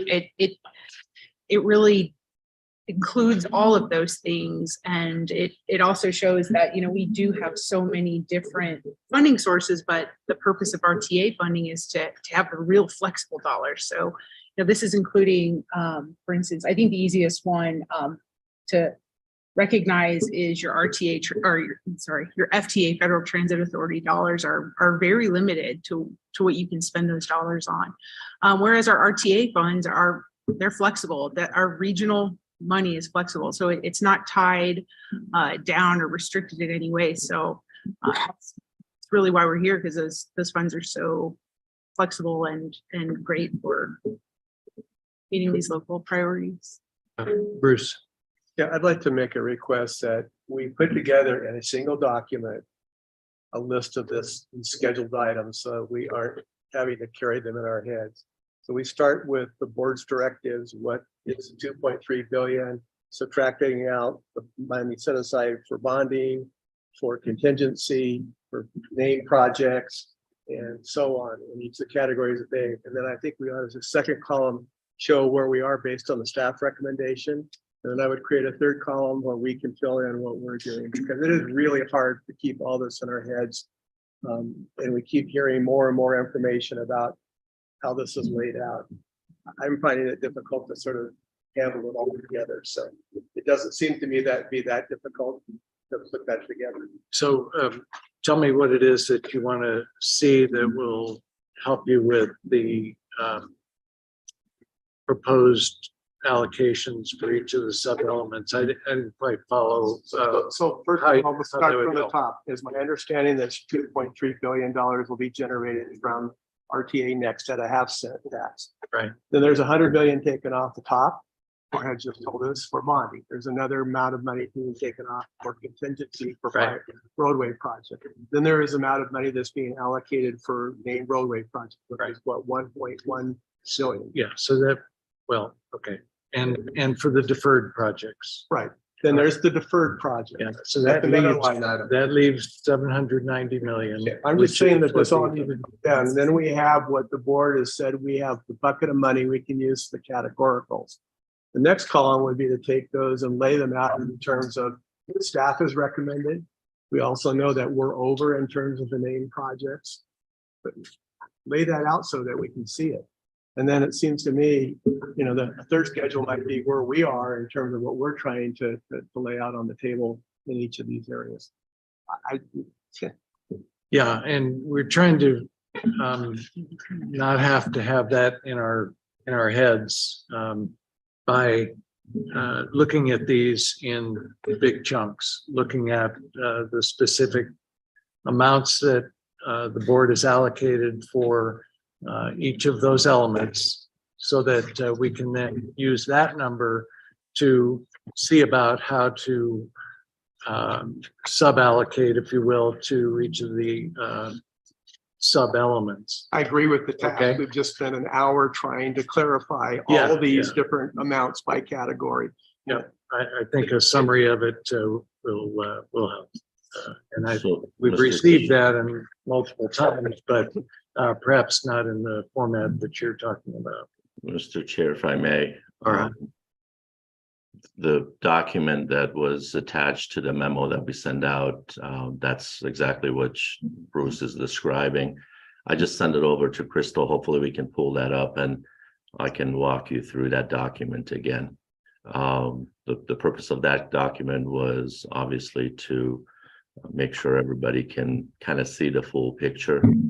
And that includes obviously those elements, sub-elements, and the proposed obviously amounts at this time. It is draft, it's a working document, and I do hope that you all had a chance to look at it. If not, if I may, Mr. Chair, I'll spend a few minutes and go over it. Which probably should. Okay, so if I may, 1.45 on the top left-hand side, that's the amount that is utilizing RTA, current RTA for projects that are deferred, plus the 1.1, plus the 100 million of contingency. So if you look at that section on top, it's 1.45. And the list of projects as approved by the CAC, that's, you come down and you look at the list of projects, 37 projects are listed. This goes back to the question Sean had earlier. If you can look at that column that says non-RTA dollars, that's where we're getting responses back from individual entities. For example, on the first project, $3 million is impact fee that they can bring to the table. 57 is what's being requested from the RTA. And then as you go down, please roll it down a little bit more to the subtotal. Keep going. There you go. So when you get down to the subtotal, as we discussed earlier, currently it's 1.4. And if you look at the note next to it, it's roughly $300 million over that 1.1 target. So we still need to identify either non-RTA dollars or reduce the number of those projects to hit that 1.1. If you roll down even more, that's the 4 projects we just talked about as deferred projects, $230 million. Please roll. So Farhad, on back up on the subtotal for the named projects, Sure, 1.4. assuming that it's a total cost of 1.423 billion as proposed, less 174 million would give 1.25 billion.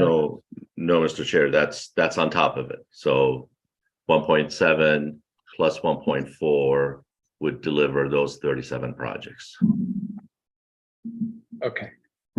All right, thanks. And then, so if we want to subtract, we want to subtract from the 1.4 or add to the 173. Please keep rolling down. So there's your difference, the 300 that we need to make up. And then these are the sub elements that we were talking about today, and the proposed amounts that we talked about today. They're all shown in draft in red. And again, going back to the last one, which is transit, which we'll bring back at a later time and discuss. So if we roll down to the bottom, there we go. There's 100 million, the debt service I just talked about, and so that totals to, at this point, it's almost $300 million over. But by the time we're done with this exercise, it has to be fiscally constrained. And the 2.34 is the target number that we need to hit. And that's the target number for the RTA amount. The second column can be any amount to help us get to the 2.34. So I hope that answers the question. The document hopefully is something that you can look at on your own time, but I would really appreciate going back to what Dale was saying, just to keep the conversation going. I would ask to at least agree to the starting point, and then they're all subject to change, as we said before. But we do need to be able to bring something back to you at some point to demonstrate what are these investments are going to do for us, right? So when we talk about what does $170 million of safety improvements look like, at this point we can't really describe that. But once you agree to this breakdown, we can actually come back and describe what that would do for us. All right, thank you. Thank you. Yeah, let's get back to the environmental and economic vitality slide that Hockey had up before. Mr. Chair, why? No one Dale wants to has- talk about that. Dale, hang on just a second, Rachel. I've got you here. All right. Dale suggested that these numbers look good. I'd like comments from members about what those numbers should be if they don't agree with that breakdown of the 110 million. Rachel, please keep your comments to that specific question at this point so that we can make some progress today. Go ahead, Rachel. Okay, I guess. I don't agree with any of these numbers at all because I don't agree with any of the categories. And I certainly do not agree that the RTA board specifically directed staff to take the deferred projects off the top. If we vote on these allocations today, I'm going to vote no. This is just completely, Okay. this is completely bogus. I can't believe. Right, I understand. We Do you? understand that you don't agree, but It's can not you just tell that I us what don't are agree. those- It's that we've been lied to. Oh, It's no, so no. outrageous. Yes, we tell me- have. The tell me about RTA the board supplement. never said to take the deferred projects off the top. That was right. never anything that the RTA board said. Oh, for a year, we've been saying we need to allocate this money that the board In has fact, if you directed look us to at use. if you look at the agenda for this coming RTA board meeting, it says on page 182 of the meeting packet for this coming RTA board meeting, it says the RTA board agreed to defer 2 additional projects in order to give the RTA board an opportunity to find other funding sources, including the possibility of inclusion in RTA Next. It didn't say that it has decided that that money is going to go into RTA Next. Staff simply decided it for us. And none of this would have come out if Carolyn hadn't sat down and done the careful math. And so many people in the room, Mr. Mogimi, you, Mr. Chair, are pretending like nothing important happened when Carolyn brought that up. She brought that out to show how we've been continuously misled about the funding allocations and the decisions that are being made. It's outrageous. Rachel, what sub-elements do you think belong in this category? If not the ones that are shown there? I don't agree that environmental, it's as I've said before, I don't agree that environmental and economic vitality element should be its own category. I believe that should be, that we should evaluate each and every project on how it conforms to our environmental goals. If we do that, we'll see that transit projects will rise to the top. Yeah, but you're just talking then about named projects. This is all other projects, and these are elements which by design are provided so that needs of the time can be dealt with in more or less real time. No, it's that too, means that as no, a project it's is brought too forward to limited. the board, it's able to actually fund those out of these sub-elements. No, it's too limited. This idea of this environmental and economic vitality element, it's too limited. The environmental concerns need to run through each and every project, named and unnamed. The idea of just like, let's gonna have this amount of money set aside for greenways, pathways, bikeways, and sidewalks, that's absurd. No, wait, I think you're misunderstanding. These are projects which are specific to this type of project. I'm saying this type of the named project, projects, which of course, it's the named absurd. projects have to use all of these same ideas that you're talking about. Environmental and economic vitality play into each of those. And in fact, that's the reason that this committee selected the 37 projects that we have on our list at this point, because they best met those guiding principles, and many of which you Oh no, we never said they met our guiding principles. We were never able to evaluate them according to our guiding principles. That was not allowed to us. We tried to form an evaluation tool taking into account our guiding principles, but the evaluation tool was never allowed to be developed.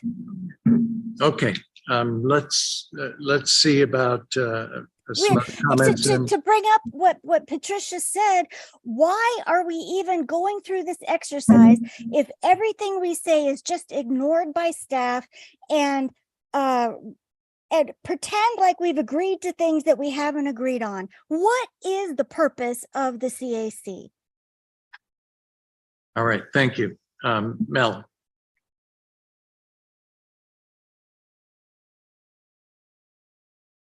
Or did you not put your hand down yet, Mel? That is correct. Very good, thank you. I can deal with that comment.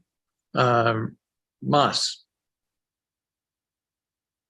Thank you. Well, I think like where I'm finding myself at is just kind of going back to some of my comments, is that I don't feel like I have really enough information, or like we got a good taste of information today about like gaps that are identified and what that funding would be required to meet that.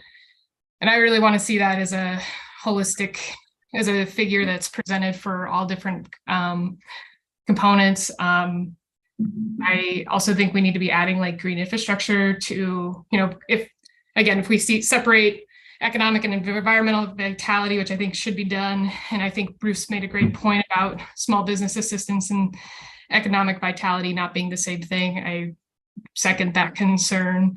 I think we should be adding in green infrastructure investment to help to mitigate stormwater runoff.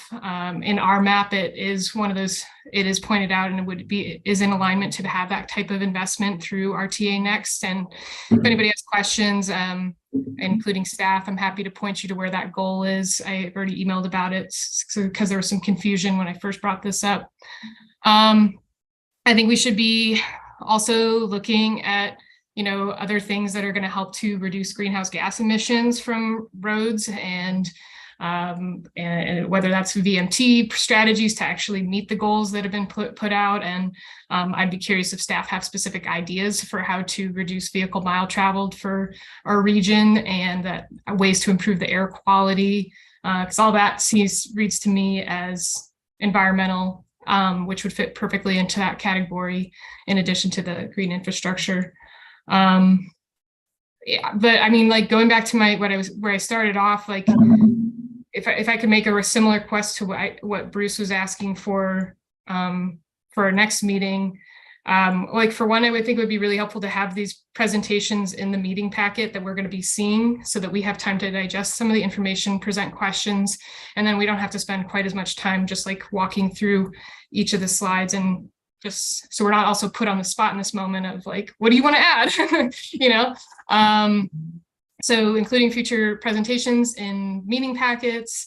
Like I said, the gaps of funding that the funding that we need to fill the gaps for specifically transit, pedestrian infrastructure, bicycle infrastructure, and, you know, other, basically any infrastructure that we need that we haven't been investing in as much at the expense, or because we've been investing mostly in roadway, car infrastructure.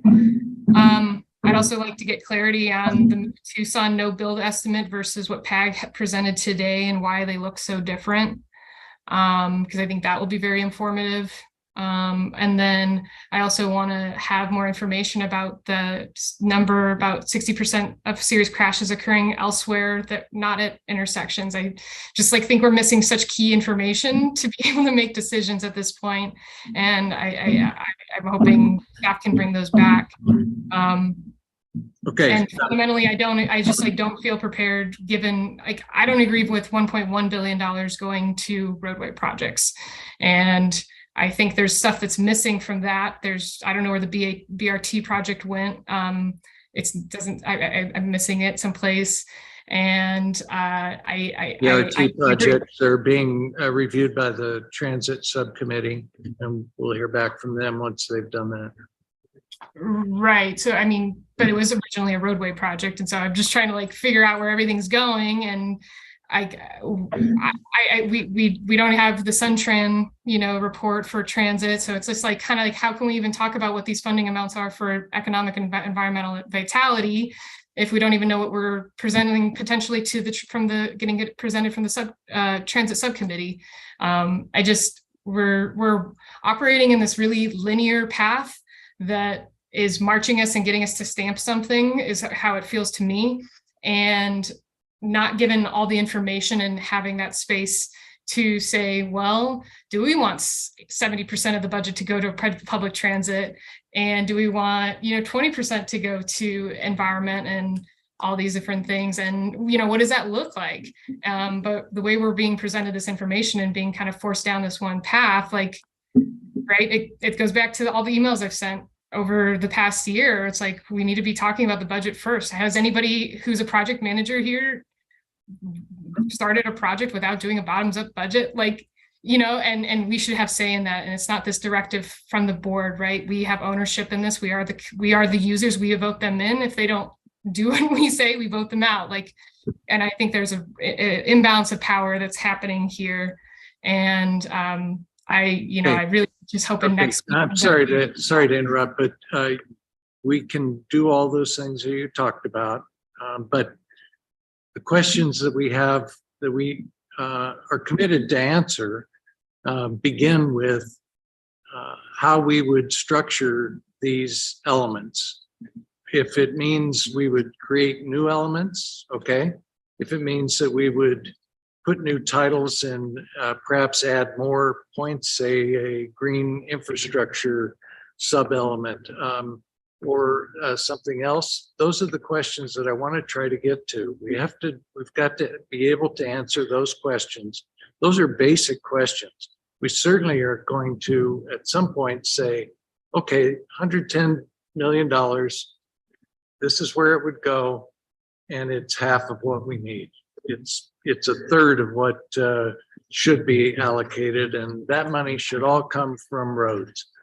Those are possibilities that may come up. I hear people mention those, but we need to get specific about what we're recommending. Right now, the only person who's said anything about this allocation in concrete numbers is Dale, who has said he supports these, not to put words in your mouth, Dale, but he supports the breakdown that staff has shown us here as a proposal. Mr. Chair, that's as specific as my saying that I don't support the breakdown at all. Oh, And I'm also- sorry. and You're also right. Tom- Yep. and also Tom. Rachel did say that she did not support it. And also, Tom, I said that I wanted to see the bikeways and sidewalks increase to 334 million to make sure that we're actually meeting the gap that was presented. And then I said, I want to know the rest of the funding gaps that from our map so that we could understand what are the gaps that have been identified that we're not filling with this. So we are for being specific, we're just not being given the information. And this is the third or fourth meeting where we're talked about separating economic vitality and environmental, and we're getting nowhere with it. It's the same slides. That's why I think there's frustration. Okay. Let's see. I see Joanne, you have your hand up. Thank you, Mr. Chair. At this time, would you consider it appropriate to make a motion and call for a vote to see how many people are in favor of the current breakdown versus having additional information provided? I think not until I've heard from a few more people. Okie dokie, Smokey. Yep, thank you. Carolyn. Okay, listening to all this, I'm going to try to figure out a path forward, which would not include voting today, unfortunately, Farhad and Paki. But, I've never thought that these percentages necessarily should be the same as they were in 2006. But what I'd like to see let me say it, in 2006, I've said this before, the staff didn't propose things, the board stayed out of the way, and all the percentages and everything came from the CAC. And I think we did a pretty good job, although we could have used more for transit and greenways. And no, but anyway, we, together we did. But at these, with the board taking off the top, the board, the deferred projects going into the first or second quarter, whatever it is, I think that's absolutely right on. It's like only fair that they do that. But no matter how you subtract and divide and move the shells around, the categoricals are all getting cut. I mean, that's basically the effect of it. So and I'm going to say a couple of things about the ones that we're trying to get through today. But my proposal would be, we were asked about $1.1 billion. Now there's the deferred projects. I think we should look at our road project list that came from us and cut that down to 1.1 billion, not just we're already a little over, but make room for the deferred projects and then keep the percentages for the categoricals whole. And so those percentages, the 110 million wouldn't be 110 million, it would be however much percent of this. But like I had talked about at the beginning, we just need to cut some road projects, in my opinion. And then, like I said, I don't necessarily agree with the categorical breakdown in the buckets, but it's a heck of a lot better in that than it is right now with the staff proposal if we have the full amount. And we just have more work to do on the roadway projects. I don't know if anybody. Let me see if I understand what you're saying. Take the 1.35 billion and make it 1.1 billion? No, add the 230. So Yeah. including the, yes, yes. So, okay, so you're saying, do not take the deferred project off the top. No, keep them on the top, but figure out how we're gonna make this budget the same as it was, but put the $230 million in at the front and then cut other projects to get back down to 1.1 billion like we were asked. And then we can, then we can see how the breakdown in the buckets with the percentages they were in 2006 looks to us. And I think that's a good way to start. And then I would also say, and I've asked this before in both these sub elements and also in the transit, that, and I really appreciate the RMAP and that discussion, but find out from the city today's projects and proposals that they're putting out. So we know there are going to be a lot of the greenways, pathways, bikeways and sidewalks, and they're going to be most of the transit. And get some specific information just from the city on both of those, and either the transit subcommittee or the whole committee as far as transit. And then transportation related critical wildlife linkages is, since that's what I do for a living, that I would say the same thing, and I or someone should give a presentation. There's very specific projects. Those numbers are old about the cost. They're not relevant about the costs of the underpasses and overpasses.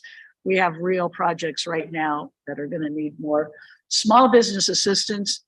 I think if the staff who, you administer the program, if you think that that's going to be enough and it was the right amount last time and the budget isn't that much different, then I would support the staff's amount for that. But that's Okay, I gotta go, I still have to go back to this thing on the roadways. We have 1.1 billion. We haven't gotten down I to it know. yet. we have to. And we have to. And there's another 230 million for these other named projects that have been deferred. Are you saying that those should be further, that the 1.1 should be further cut by Yes. 230? No, Okay. not, yes, well, plus what we have to get down to 1.1. So we've got Yeah. what? I can't do the math, but also Like $500,000 to cut from roadway. Percent of the projects. we just got more work to do on cutting that budget to fit into the 58% total. Bruce?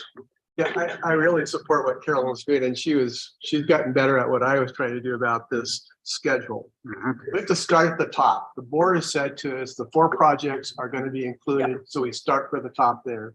Then we need to take the roadway projects, and we're over.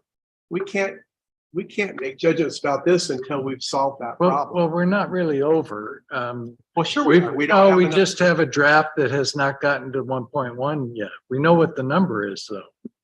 We know that the number ultimately will be 1.12 billion for the named projects. That the way things stand today. I guess that's a matter of. Although it's at 1.4 on the 37 projects, clearly we're going to have to cut a few of the projects in order to get to that 1.1 billion. I So guess we're that's what over. I'm saying is that we as a committee need to understand what the task is in front of us. Yes. We're going to have to go back to the named projects, and we're going to have to make some changes and some adjustments. Right, and we will be doing that. That is a part of what is in our future. However, we also said that we wanted to get feedback from the board about the list that we gave, as well as from the TMC, so that we had the flavor of that feedback to help us in our deliberations to get down to that 1.1, or as Carolyn is suggesting, down to 0.9 billion. Yes. Okay. Edmund. Thank you, Mr. Chair. It's going to be pretty tough for us to discuss our way out of this. Typically, not to be too much of a stickler for governance, there's a motion, there's a second, there's discussion, there's a vote. So I'm going to move to approve the staff recommendations for the sub element shown. For this one right here. You're talking specifically for the slide that's on the screen right now, the RTA Next environmental and economic vitality element. Correct. Tom, I will second that. This is Joanne Sabah. Right, thank you, Joanne. All right, we'll continue comments. Edmund, do you have any other comments about this you wanted to make? Gosh, carrying on with what I had mentioned last time, I think we do a great job of discussing things. There's some passionate people in the room. We're not engineers, we're not roadway or transit professionals. We read lots of articles, we do a great job. We're all passionate, we all love this community. I think a lot of this just simply stems from the fact that the bucket's not big enough. I'll go back to challenging us to ask for more than a half-cent increase. We're going to continue to argue this till we're blue in the face. And I know there's people that are passionate about transit on this, and I appreciate their perspective. I think we got to go with the engineers and professionals at PAGS, hence my motion. So hopefully we can continue to move forward. That's it. So several people have talked about changes to this. Like, are we going to try to incorporate anything? Is it just goes ahead with whatever staff has put forward? I mean, come on. My motion. We're just taking comments right now, Mas, from members about specifically this motion, but clearly the environmental element. Arlen. Thanks. I've been quiet, obviously, listening. I, in short, concur entirely with Carolyn and to that extent with Bruce as well, in terms of making sure that those 4 named projects that are going to be transferred over come out of the bucket that is for the named projects, including the ones that we've come up with, and we're going to have to make some hard decisions on those. Relative to your question on, in particular, this environmental and economic vitality element, I made a comment a few meetings ago, which in hindsight was wrong. And I felt that it was not wrong in saying that environmental and economic vitality can't go together. They should go together, but the way that that's described in this element is misnamed. If they're going to stay combined, this needs to be called environmental element and small business assistance, or separate them out. And because that's all that is a small business assistance. It is not economic vitality. So I think that change needs to be made for certain. As far as the amounts, I don't know what the impact of making the changes to the named project buckets is going to do to this. There is not enough money for anything. There's not enough money for the named projects. There's never going to be enough money for transit. There's never going to be enough money for the wildlife linkages toward what is needed. So it's a matter of how much in deficit are they all going to be. And I'm struggling with when I see that number, for example, of 334 million versus 70 million. I don't know in 2006 when they were doing this originally, when some of you were doing this originally, I wasn't, how much the deficit was seen for what they did to come up with the number in the first place. So I'm not prepared to vote for this today or vote on this today. I don't know whether I agree with it or not. But I like the direction that Carolyn's comments were going, and I support those. All right, thank you. Ramon.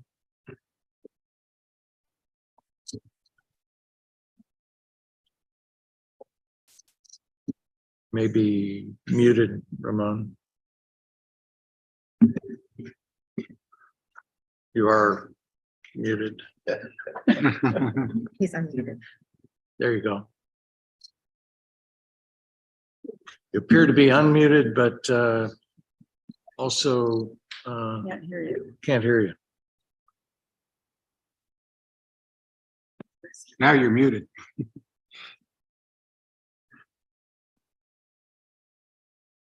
Right, let's see.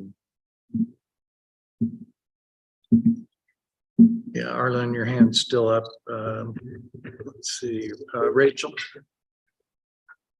Mr. Chair, I think it's inappropriate to vote on this right now because so many people have expressed a desire to modify this element, and we were not given the opportunity to modify it before we were asked for our input on it.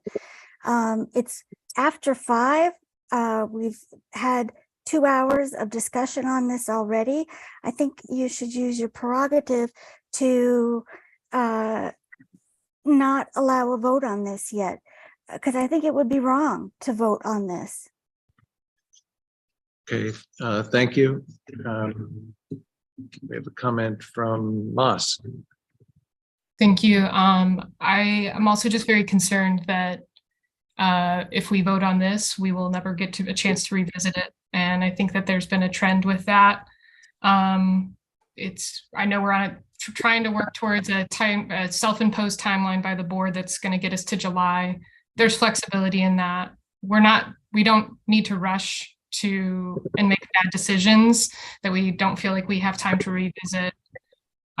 This is a huge plan. This is a huge amount of money. We need to be doing what's right for our region and making sure we're being thoughtful. And imagine people hearing that we literally just copied and pasted the categoricals, and yet safety has gotten worse, vehicle miles traveled hasn't improved, all of these things. And it's just like, how are people going to support something that's part of a plan that, as Carolyn said, maybe didn't fund the things that we needed it to fund in the first place? And I've heard a lot of feedback from other folks, not even myself, that's saying things need to change. So I think it's inappropriate for us to be voting on this at this time.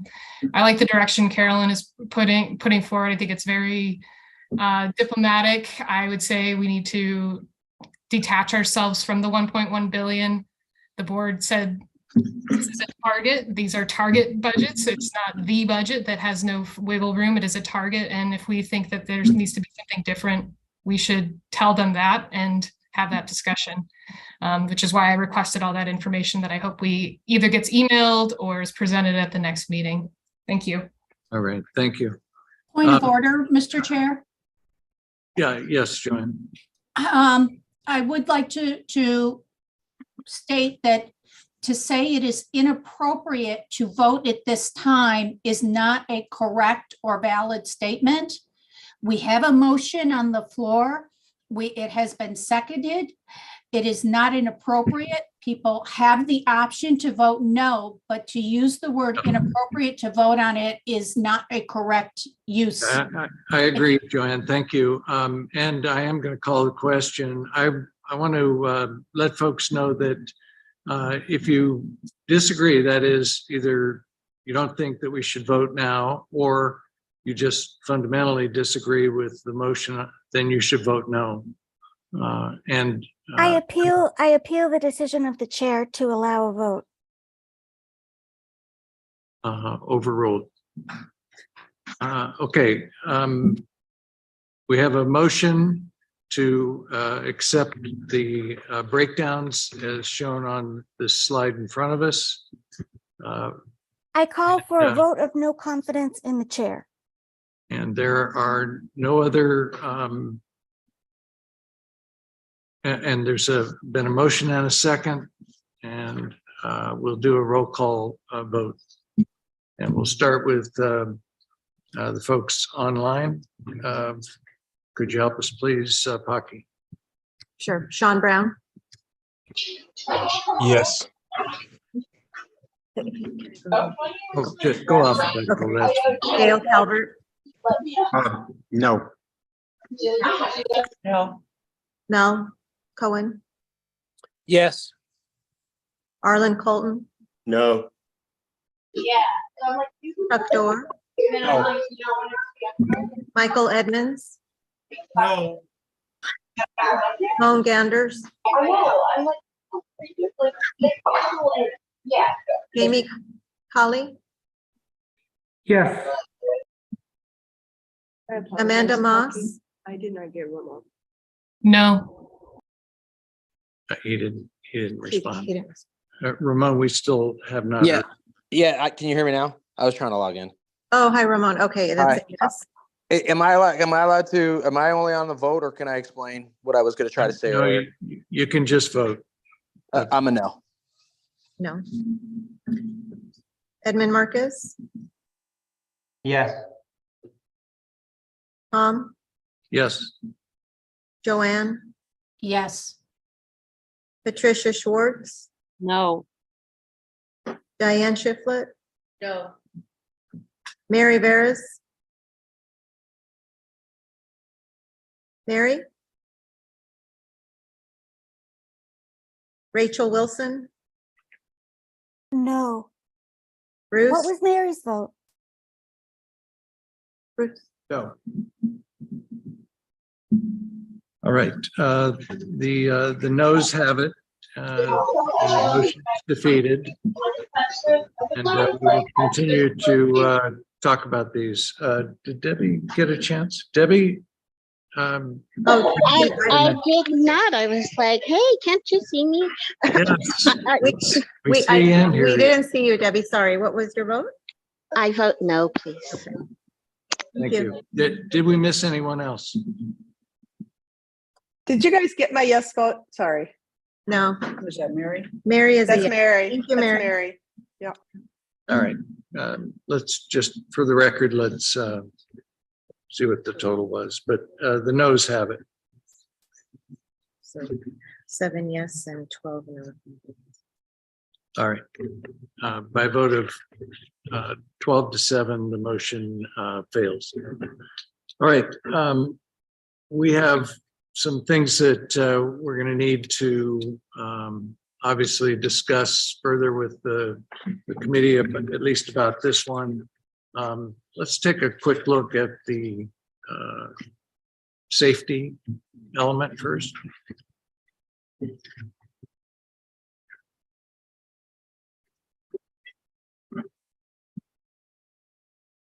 Thank you. At one point, we had had conversations about a couple of the titles on this signalization technology. Mr. Chair, I move that we adjourn the meeting because it's been almost 2.5 hours already. I second it. Point of order. This is Debbie. Yes, John. The motion is out of order. Yes, I'm not accepting the motion at this time. Appeal the decision of the chair.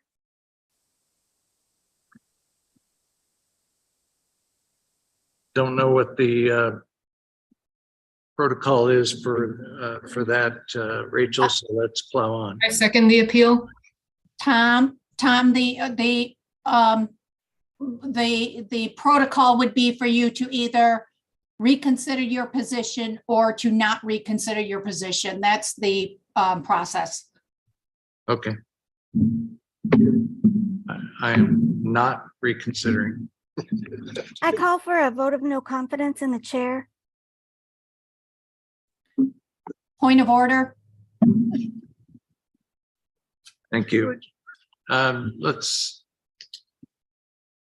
Okay, on the signalization technology, there was conversation about if not renaming this, at least providing a additional descriptor so that it I covers. move that we clearly suspend the covers rules. The other things. Rachel, please don't interrupt. Thank you. And so if we have thoughts about that at our next meeting, let's be prepared to say how you would break that out or how you would describe it. Let's see. I move that we fix the time for the next meeting. This is a privileged motion, and so you can't ignore it, Mr. Chair.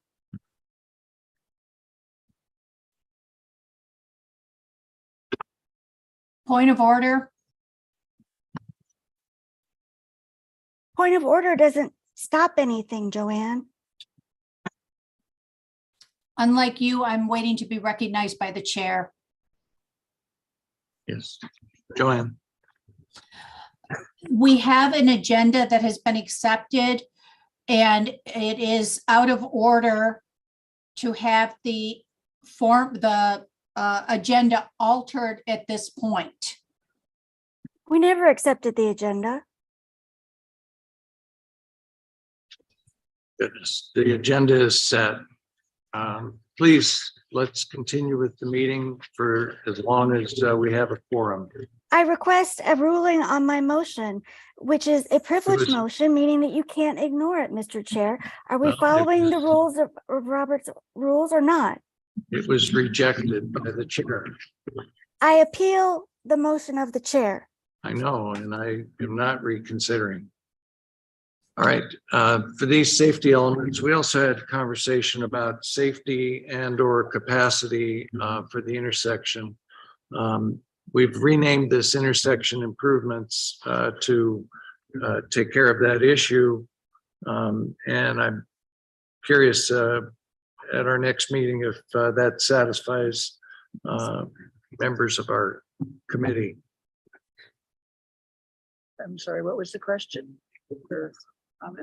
The intersection improvements were originally called intersection safety and or capacity. And pedestrian had been including